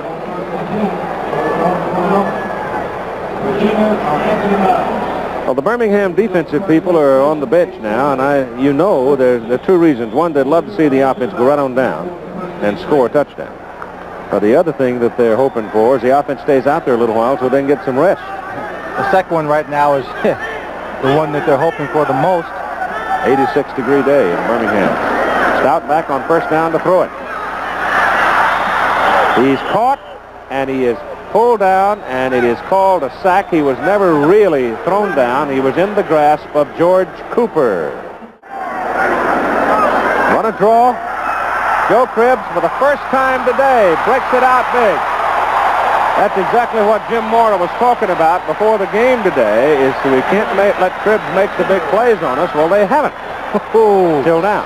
But now means that Philadelphia is sitting on a 30-point lead. George Cooper is the man that finally brought him down, but he gets a great hold because it's a draw. They're waiting for the pass. Just look at the way that Joe Cribbs just scooting along down the middle of the field. Just out-kicking players, getting down there. 5'11", 195, and a lot of talent. Now 41 yards for Cribbs as Stout goes back to the air. He's got Jones. Throws it too high for Joey. But look at all the white shirts that are around it. 4 of them around it. Well, he threw it, tried to get it to Joey Jones, and Mike Lush was back there. Jonathan Sutton, the cornerback, he was also back there. Antonio Gibson, number 23, was there.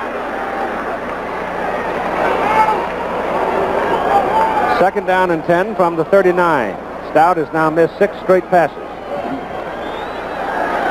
9:25 to play in the third quarter.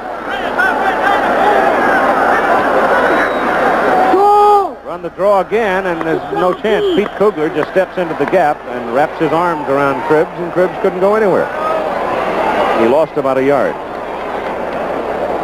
Well, he was successful that one time, so why not come back with it? Screens have also got to block Kugler, that's why. Maybe they didn't forget, they just couldn't get it done. But that notwithstanding, I'm surprised that, well, I think one of the things that Birmingham could do is go to the screens a little bit more. A high percentage pass with the defense of Birmingham, Philadelphia looking for a deeper pass. They're 1 out of 7 on third down conversion. Stout's pass is overthrown to Smith, and Jones, who was down the sidelines, couldn't get to it either. And so you got kicking time again. Parsons coming out. I got to think we're going to see Lane. It's possible. Of course, that first half of football, I don't think you could put the blame on the quarterback and say that it was Cliff Stout's fault that the offensive team has not been more productive. It's been a tough afternoon.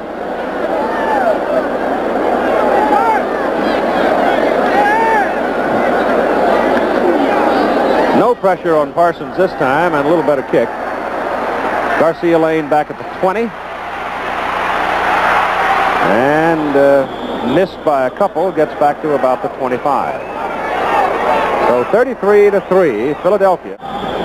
That graphic there tells you something of the performance by Philadelphia today. They've got 101 yards, first one to do it this season against Birmingham, and I would imagine they're going to add to that right now. I'll be very surprised if they don't just run it and run it and run it until Birmingham makes them throw it.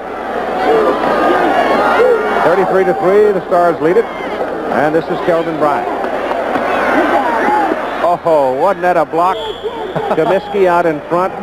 Comiskey got out in front, or excuse me, number 63, George Gilbert was the man who got in front. Back up to Ron Calder. Kelvin Bryant will take the ball in the sweep. You see the good left guard. He's pulling just in the middle of the picture. Bryant gets behind him. Now watch, he'll just stay behind him. He'll follow him. He could cut up the middle of the field right now, but he stays behind him until the block is made. Then he's on his own. Kelvin Bryant kind of stutter stepping there a little bit. Didn't do any good. Number 41, Fred Bohannon, made the tackle. Got a first down, moving it from the 25 out to the 42.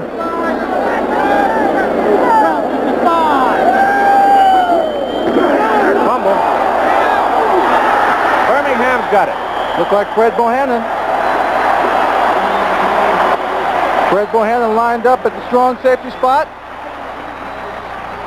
He was coming in, going to make the play on the run. And number 41, Fred Bohannon, picked up the fumbled ball. The ball was fumbled on the snap from Bart Oates to Chuck Bucina.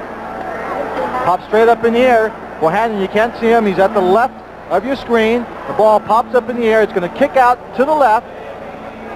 You see it bouncing there. Fred Bohannon right there now comes in the picture. He dives on it. Turnover and a big break. Ball on the 45-yard line. Birmingham Stallions in possession. Well, the Stallions don't know what to do. They haven't been on that side of the field enough today. There must be strange territory to them. Joe Cribbs looking to sweep. Gets a block. Can't turn the corner. He got a good block. Got some good blocking out in front of him. But number 59, Bunning came over. Number 51, Glenn Howard. And number 54, Sam Mills, playing their linebacking positions well, reading the play, then sliding with the flow. Now, all the action on the offensive line will come there. The defensive down people. You see Bunning comes in. He takes on the blocker, spins off. Number 54, Sam Mills. He's sliding to the outside. You see Bunning now in position. Mills and Howard all in on the tackle. Second down and 8. Cribbs got 2.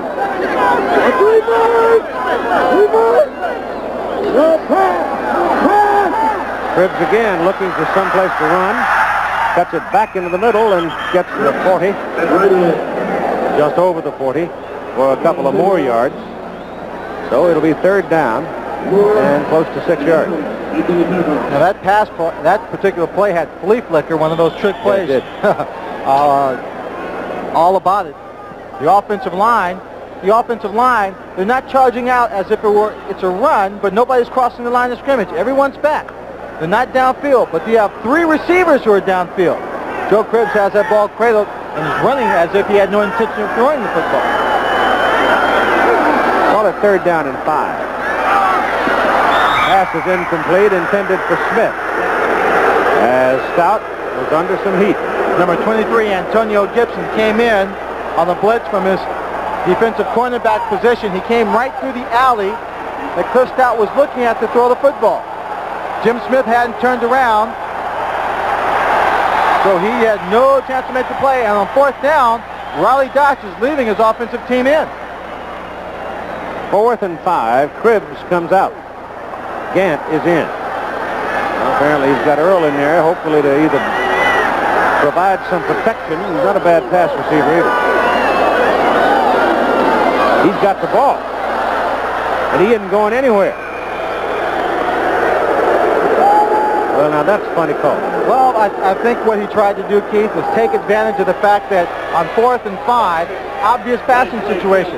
If everyone were back and taking deeper drops, that play might have had a chance to work.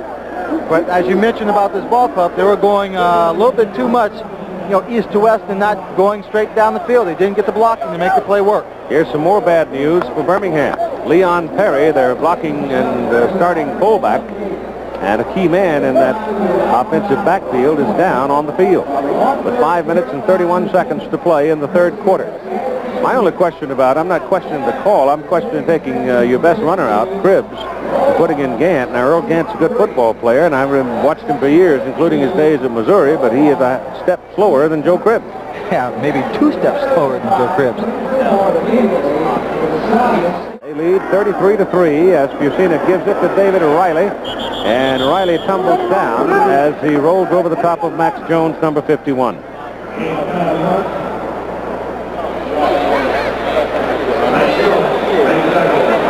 They're still working on Leon Perry. And the check might be a neck injury. Yeah. Makes me nervous. Yes, sir.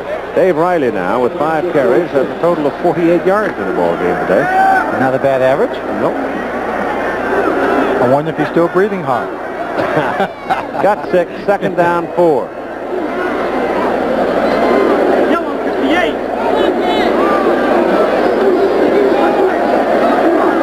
Kelvin Bryant. Penalty flag as Bryant picks up enough yardage for a first down. Bohannon brought him down. Ed Humphrey will define it for us. Holding, offense. Keith, you saw where Piskey was going in motion? Yep. And he kind of stutter-stepped like he wanted to go upfield. The ball hadn't been snapped. Finally it was snapped and he was able to turn up. A lot of those plays are designed to be called and the ball snapped. As you look at that score, the Gamblers, 21, Michigan Panthers 28. Gamblers starting to come back a little bit. So that receiver who goes in motion can make a block on the cornerback. If you get beyond him... Holding. Offense, number 89. Still second down. Steve Folsom tied in. If you get beyond the man you're supposed to block and they snap the ball, then the quarterback has in effect taken you out of the play. That time, if you see Piskey had a very difficult time getting back to make his block. Ryan again on second down and 14, and he goes and gets the first down anyway. Well, David Evans, number 26, and 55, Herb Spencer make the tackle. Kelvin must be getting close to 100 now, isn't he? He got 85 yards. He just glided down the field on that run. It didn't seem to take much effort on his part. He had a good hole, good blocking. Cut on the bridge of the nose of Leon Perry, and we were also told he has suffered what appears to be a minor jaw injury. So he took a pretty good wallop from somebody. Alan Harvin is in now as the deep back out of the eye. Bryant goes out. Turn Riley loose. And David goes for a first down at the 31 of Birmingham. Running in behind Gilbert and Oates. Again, that's the same play he ran earlier in the ball game, where he got more yards running down the center of the field. Again, going behind the blocking of a very strong offensive line that seems to be wearing down the defense. You see, number 76, Bill Bourne, was being blocked out very effectively there. He picks up a good block downfield, and then he gets the tackle. Immediately raised his hand and said, "Help!" Rodenberger comes in at fullback. This is Harbin. And Alan Harbin runs for another Philadelphia first down, close to the Birmingham 18, and they are doing it at will now. Oh, Alan Harbin was running behind, how should we describe Irv Eaton, number 75? I mean, at 6'6", 270 pounds, and a man who just seems to play with so much intensity. And right here showing a little bit of his foot speed. You see him pull right there, big number 75. He's getting around the corner, no one to block inside, so he keeps going, looking for somebody on the outside. He takes one, tries to take on two at the same time. Harbin benefited. Just short of the 18.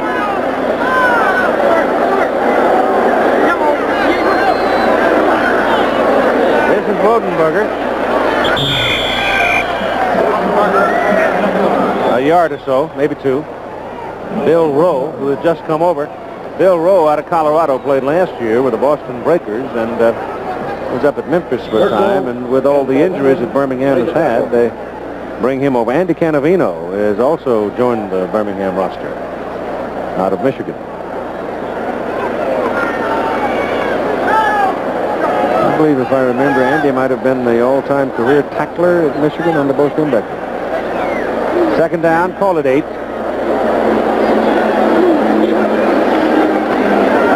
Giacina. Bolson's out of bounds, short of the 12.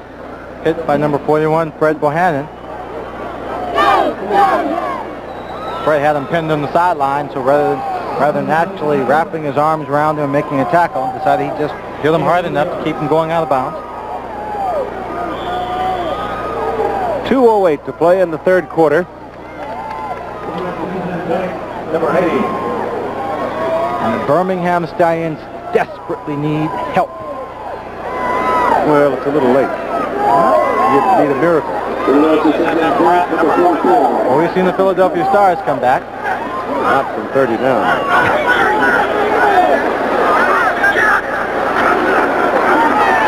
This is Harbin, and Herb Spencer gets a hold of him and finally gets a little help, and they get him down just inside the 10.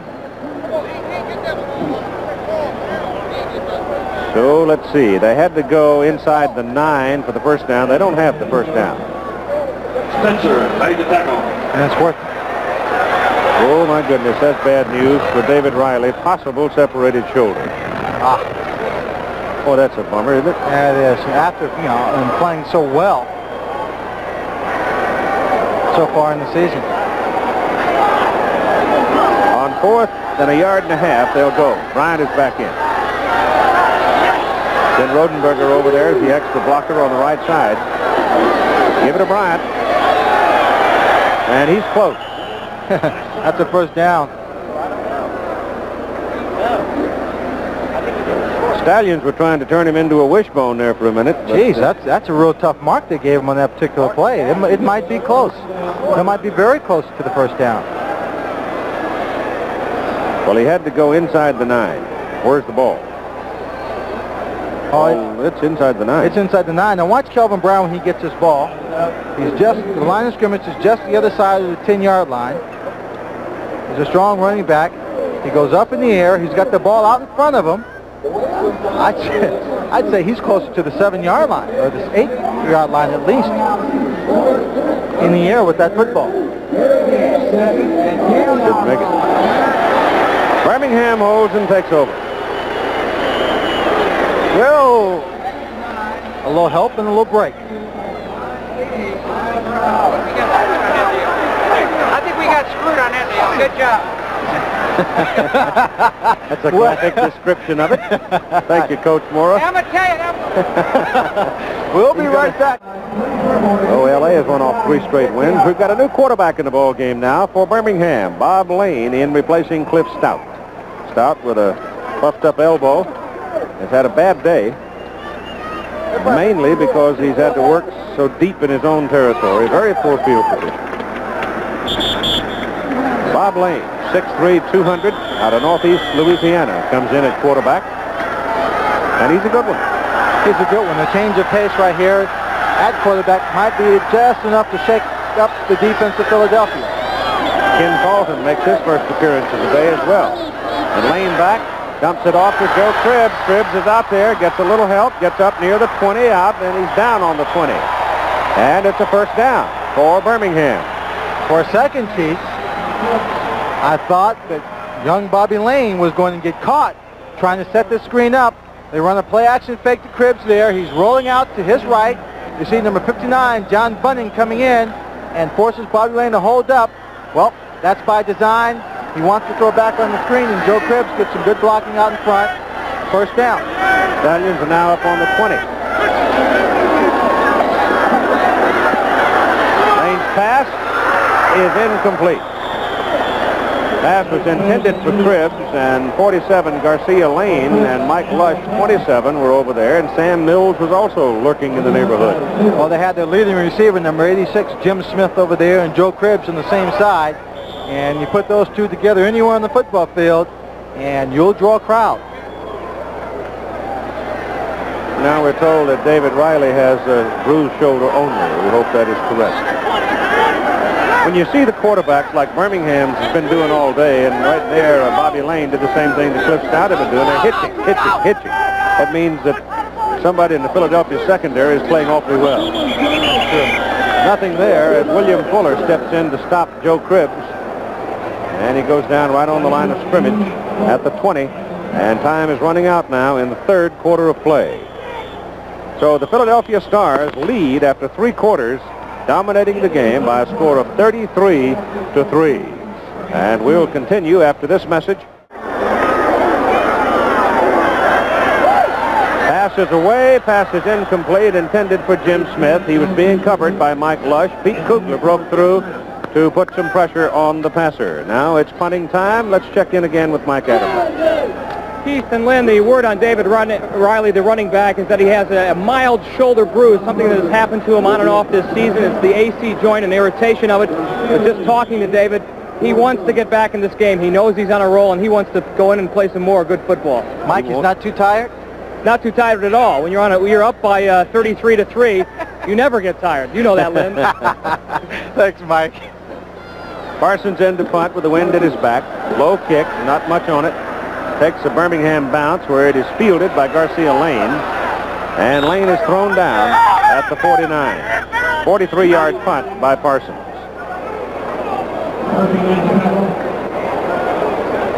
Garcia's a little hot. It goes along, I think, with the really the simple matter of truth for the Birmingham Stallions is don't make your mistakes early in the ballgame.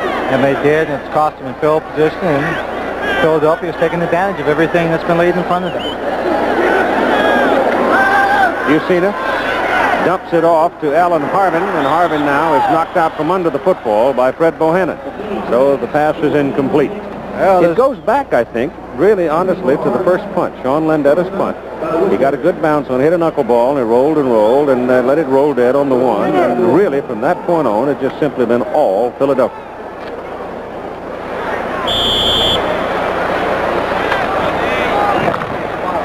Ladies and gentlemen, the official Just short of the 49 for Philadelphia on second down and 10. Their own 49.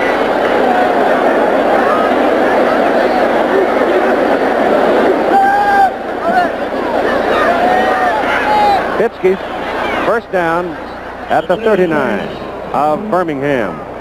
Pitsky ran a very, very good route. Now, when he turned around for what was obviously a little hook pattern, he was not open.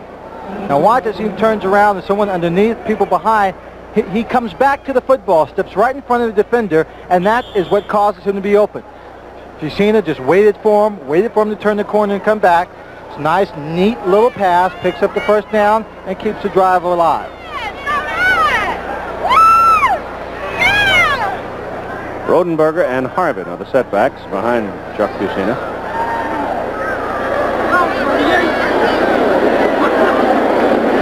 And that's Harvin. And he's to the 36 for 3 yards.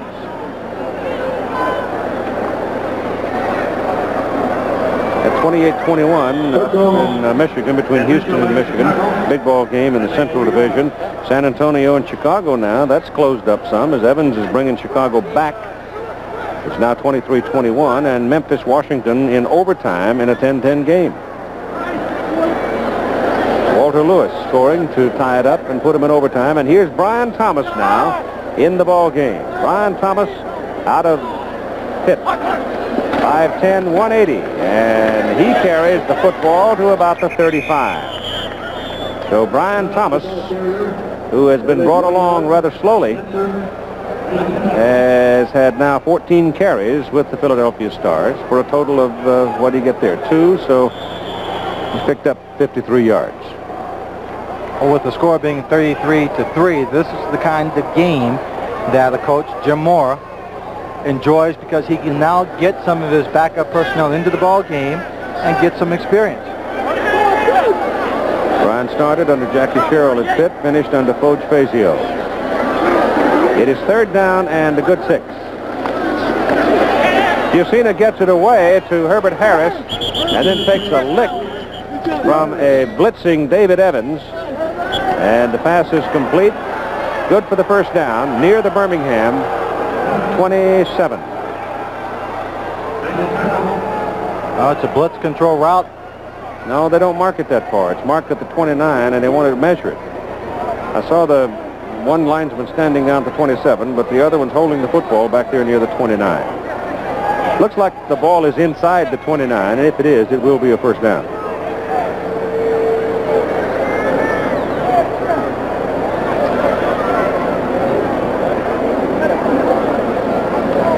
It is. Birmingham will be at home with Jacksonville for their next game. Philadelphia will be at home with Los Angeles. The Los Angeles-Philadelphia game will be one of 2 we'll cover next week, the other one being Michigan and New Orleans. I don't think those breakers are through for the year. No, I don't think so. I think last week's game against Philadelphia played excellent football. Just a tough game for them. They made too many mistakes. This is Brian Thomas trying to outrun number 21, Dennis Woodbury, and he's got no chance. Woodbury had the angle and chases him out of bounds short of the line of scrimmage with 11 minutes and 34 seconds to play in the ball game. Well, yesterday when I watched the Birmingham Stallions practice a little bit, they did seem to be a little bit tight. A little tense, 9-1 record going into a big match, and I think some of that's shown here this afternoon. Let's not take away all the credit, however, that Philadelphia does deserve. I mean, they're playing a great ball game.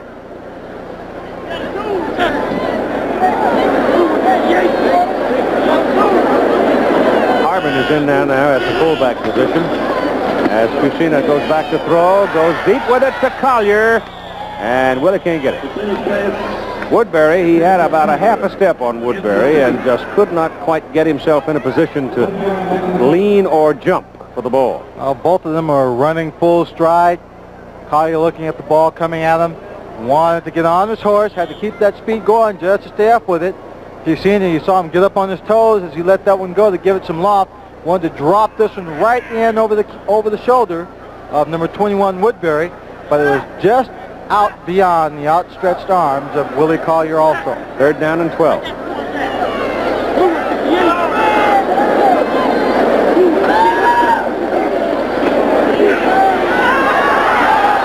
Collier again and can't come up with it, and they get tangled up. Evans and Collier get tangled up. They may call that one against Willie Collier. He might.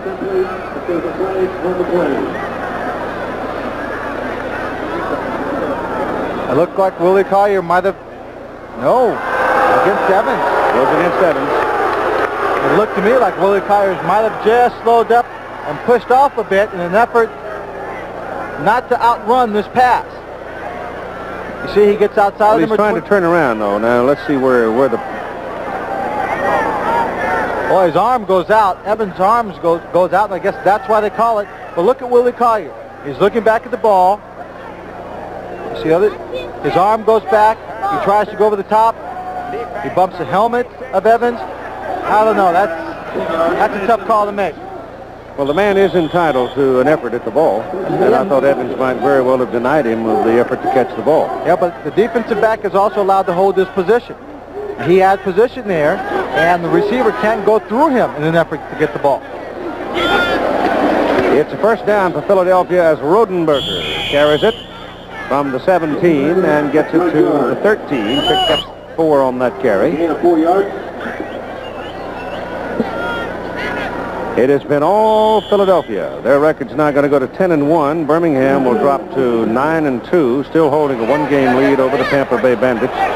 New Orleans is at 7-3. New Orleans plays Monday night at home with Arizona. Arizona now getting some pressure out in that Pacific Division in second place from Los Angeles. Los Angeles is now 5-6, and Arizona's got to win in order to stay in second place. This is Alan Harvin. And Harvin hits it into the 10-yard line and maybe the 9. Andy Canavino in the ball game now for Birmingham gets his name called. 6'1", 225, 24 years of age, number 57 out of Michigan.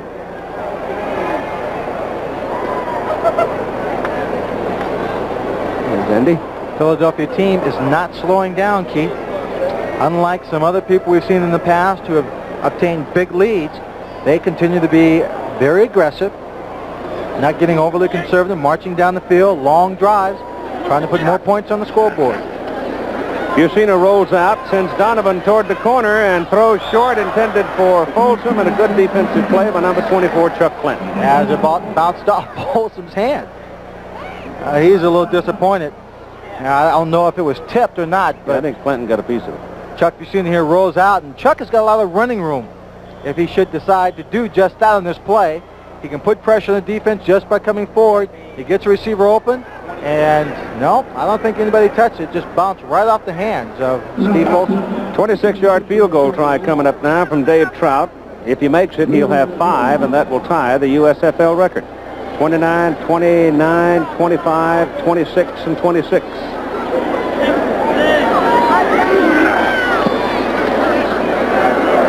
He got it. So Dave Trout hits his 5th field goal in the ball game. From 29, 29, 25, 26, and 26, and it's 30. That big horse right there has been a great part of the story, too. That's Herb Eatman, number 75. Dave Trout getting ready to kick off. He's 5'6", 165 pounds, but I think his right leg is 4.5 feet. Yeah, you're right.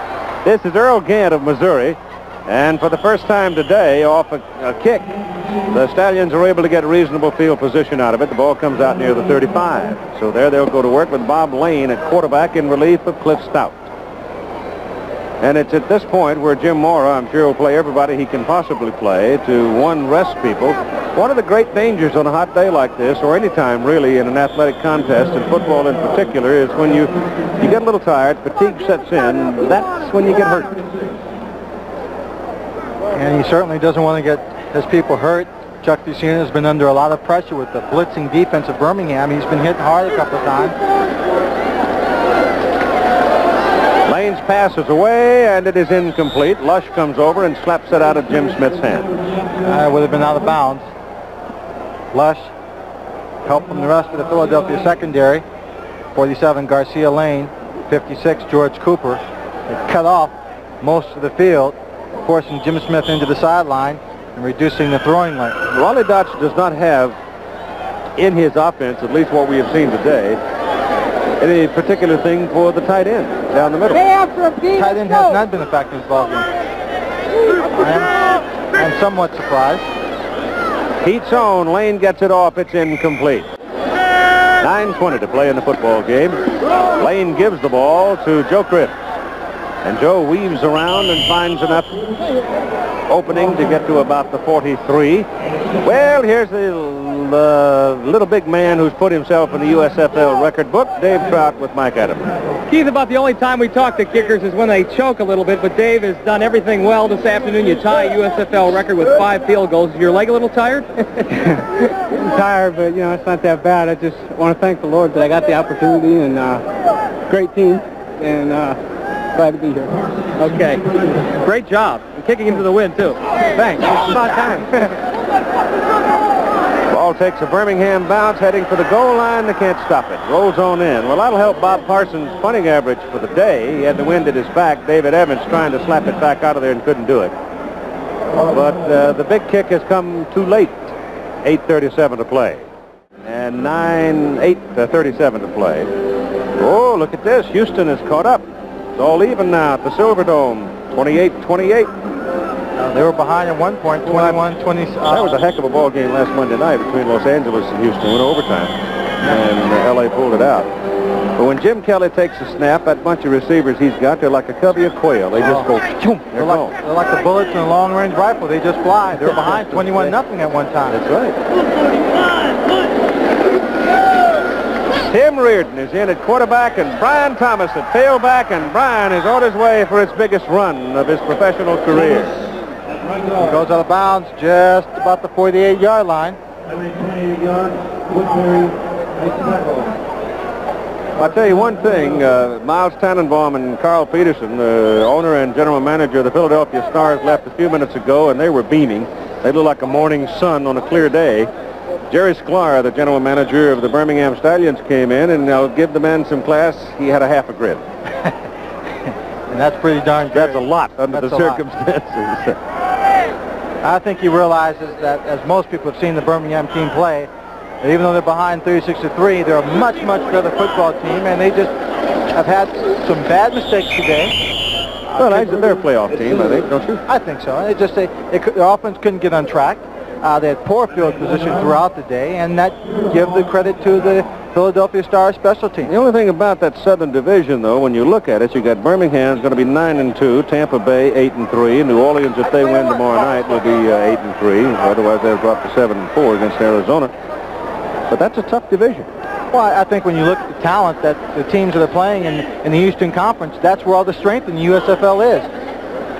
I agree. Michigan might disagree with us. This is Thomas again. Ryan Thomas on 2nd down and 8. Steps his way to about the 48. Get him 2.5, and Mike Perko makes the tackle. I'll tell you one thing. The guys who have been playing defense all day for Birmingham are going to sleep well tonight. Because they've had a hard, long day. They're going to put a lot of fluids in their body after this game is over with, too, because they've been on that field for so long. They're drained. They're in pretty good shape. I haven't seen too many people come out or heard anything about complaining of cramps. No. It's 3rd down and 6. Fitzke in motion. Evans goes with him. Uh-oh. When Fitzke made the little juke step and stopped, the Birmingham guys inside teed off, but they didn't get there too soon. He had a quick snap. Ball handed to Brian Thomas, and Thomas gets to the 45. It was a matter very fractional as to whether or not they had crossed the neutral zone, but when Fitzke made his little juke step on his in-motion move behind the quarterback, Spencer teed off. Well, unbeknown to Fitzke, his little juke was perfect timing to get them going. Landetta's punt. Oh, look at this. Oh, when it's going right, it's all going right, isn't it? You pray, a punter prays for a bounce like that. As Sean Landetta punts it, it just popped straight up in the air and died on the 6-yard. Jones comes off the field now. Toller comes in, and Cribbs has been relatively quiet. He's had one run of some size.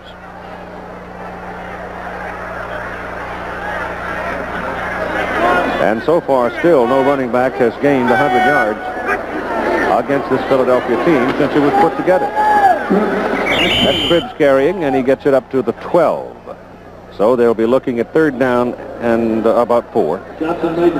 It also is the first time this season that any team has run for more than 100 yards.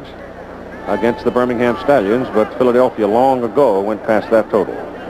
Birmingham has completed only one of its last 14 passes. So it's been an exercise in futility pretty much for the Stallions today. Don't you count them out. It's a good football game. It's just been one of those days. And here's Lane back to throw. And goes down the middle for Cribbs, and Joe's got it. He's got a first down. Out across the 40, up to the 42. Good little move there by Cribbs after he made the catch. All he did was slow up a little bit, let one of the defenders shoot by him. He lines up here, just shading the outside of the offensive tackle, gets down the middle of the field, wide open seam there. Number 20 is Mark McCants. He just juked there by waiting, let him run by. Of course, Philadelphia's in a position now with 5 minutes to play and leading by 33 points. All they're going to do is play center field. You can have everything underneath. Here's one to the sidelines to Smith, and Smith is caught and pinned down on the Philadelphia 44-yard line. Brought down by Garcia Lane, and that's good enough for a Birmingham first down.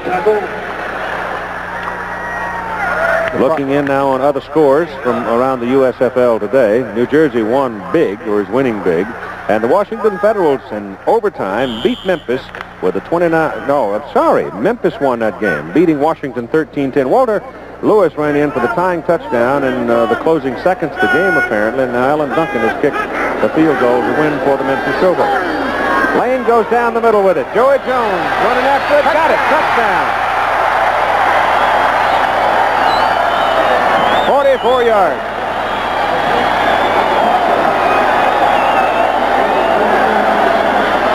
They were playing center field, number 37, R.L. Harris. Rookie from Stephen F. Austin. It's a man who was trying to cover. Joy Jones out of Alabama on the play. Joy Jones also a rookie. He is their big play man, averaging just over 20 yards per catch. You see McCants just looking at him. He gets inside of Harris, and he's just running right by him, eyes on the football the whole time. Excellent pass by Bobby Lane. Touchdown. Birmingham will go for 2. Score is now 36-9 with 4:13 to play in the football game. You've got timeout called by Philadelphia, so I don't think they had the right people out there, or maybe not even enough people. So Philadelphia calls time as Sam Mills calls the time for the Stars and goes toward the sideline. Once you get Jones out there in a one-on, if it's a foot race, Jones has got a pretty good chance to win it. Hey, he does. And here, Bobby Lane gets excellent protection. He keeps running back in to give him a little more time. We don't see a lot of people rushing. A lot of linebackers are spread out in the short zone.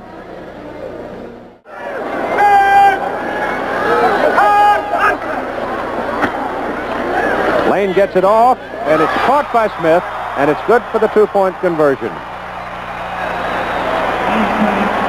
So that makes it a 36-11 football game as Jimmy Smith pulls it down. If the pass is on target, that's a very difficult pattern to defend. And Jimmy Smith has always been a pretty sure-handed fellow.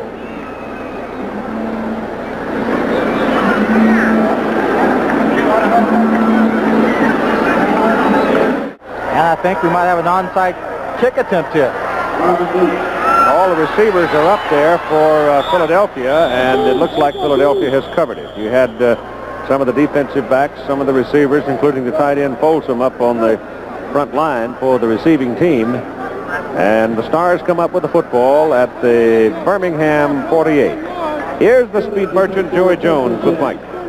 Keith, I guess you could call your touchdown, Joey, a confidence builder. I mean, it would be very easy to quit this team being down by 25 points now. But that was a perfect indication of what has made this Birmingham team special this year. Yeah, I think we had a real slow game. This one we come out and made about all the mistakes you can make in one game, and we haven't made some mistakes like that in the past. And that's what kept us winning. What we got to do is eliminate the mistakes that we made today, and forget this game and just start all over again. All right. Brian Thomas runs out of trouble, and he's finally put away by Taft Sales, linebacker, and right about the line of scrimmage. It looked like they had Thomas back across midfield, but he got away from a couple. Got away from a couple, and only lost maybe half a yard instead of 2 or 3. Clock running at 3:05 to play in the ball game. New Jersey rolls up 49 points today in beating Oklahoma 49-17. That is the biggest output of points by the Generals so far this season. Walker seems to be running well, 127 yards. Well, he had one big one, too, for 62. Tim Reardon running around and is finally caught from behind by Max Jones and brought down. So Reardon out of Temple getting some playing time, trying to scramble away and find somebody downfield, and he couldn't get loose. He was looking for Herbert Harris. Max Jones out of Massachusetts was rushing in there on a little bit of a blitz. And Reardon started to run. I don't think Reardon realized he was so close behind him. Game has changed. Used to be when the quarterback ran, you didn't have to worry about defensive linemen and linebackers catching him from behind. These days, you better have 2 sets of eyes. 3rd down and 8 now for Tim Reardon as he drops back. Gets his pass away, drills Herbert Harris with it, and Herbert's got a first down inside the 30 of Birmingham. 2 minutes and 15 seconds on the clock. I'm sure that Philadelphia will let it run down to the 2-minute mark, take the timeout, then decide what play to call.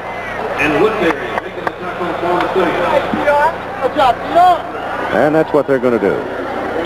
So 2 minutes to go in the football game on the timeout. It is Philadelphia 36, Birmingham 11. We'll be back for the final 2 minutes in a moment. One of the prime stories in today's news. This is Brian Thomas carrying the ball, picks his way through the crowd, turns in a good solid run down inside the 15, but you've got a penalty flag thrown back up around the line of scrimmage. So look out for that one. It may be wiped out. For those of you out on the West Coast, American sportsmen, it's holding against Philadelphia. You'll see the first American attempt to scale Mount Everest without the aid of any supplementary oxygen. There's been some oxygen used on the field today, I would think, in this kind of heat and humidity. Quite a bit. Story on Joe Cribbs today, and recapping the dominance of Philadelphia, and as part of the story, Joe got his over 100 yards, all right, 111 yards, but 54 of the 111 yards. Number 80. Still first down. Came in pass receiving. He caught 4 passes for 54 yards, ran 12 times for 457. Now, just for a lot of backs, that'd be a pretty good day. Joe Cribbs. Not Joe Cribbs. Not even close to being decent. They back him up near the 40, and Reardon gives to Brian Thomas. Thomas, well, he's getting his feet wet with some authority. He's got a touchdown. The ball carrier for Philadelphia covers 39 yards and a touchdown. I tell you, Brian Thomas will come in handy. He's a tough little guy. Yeah, he'll be a little bit more than handy. Brian Thomas getting an opportunity to play here, where most of the time he sits on the bench and watches Kelvin Bryant and Alan Harvin.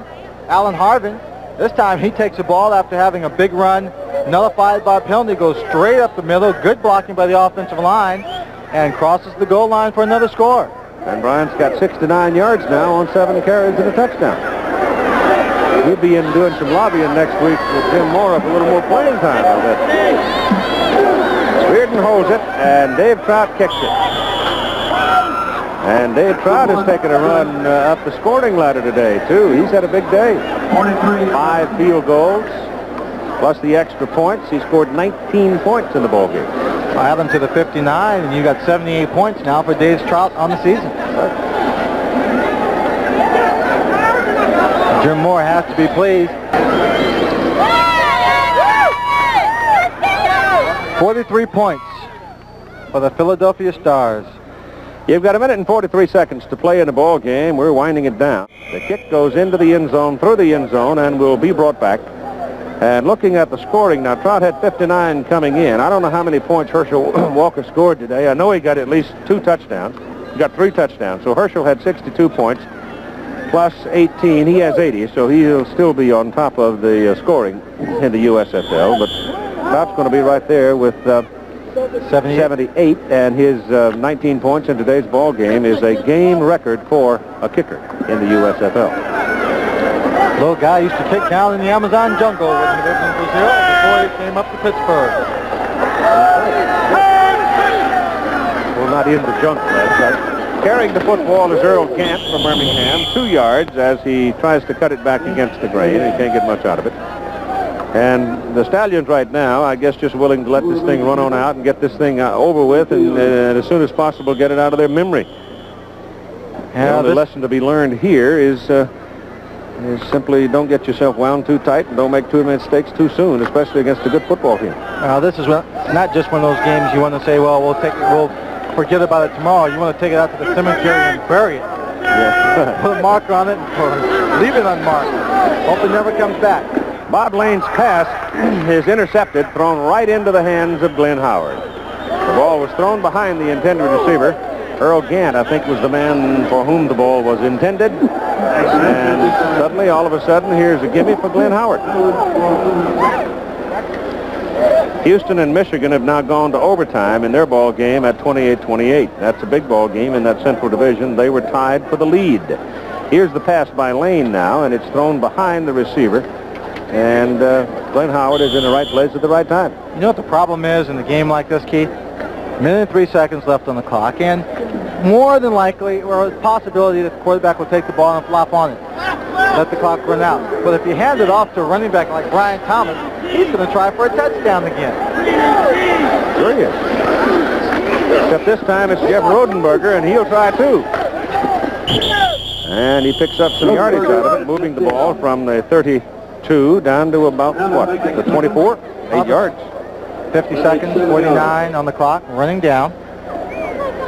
But when you run up a score like that, whether it's a coach's idea or just the players going for it, trying to get a touchdown, playing hard all the time, it stays in the back of your mind when you do that to a team, and it gives them a little something else to want to come back and meet this team again. Gather it up. Raleigh Dodge, head coach of the Birmingham Stallions, coached in Philadelphia, coached in Pittsburgh for the Steelers, coached in New England for the Patriots for a while. Not pleased, knows he has a better football team, but he'll have some words for him when it's all over.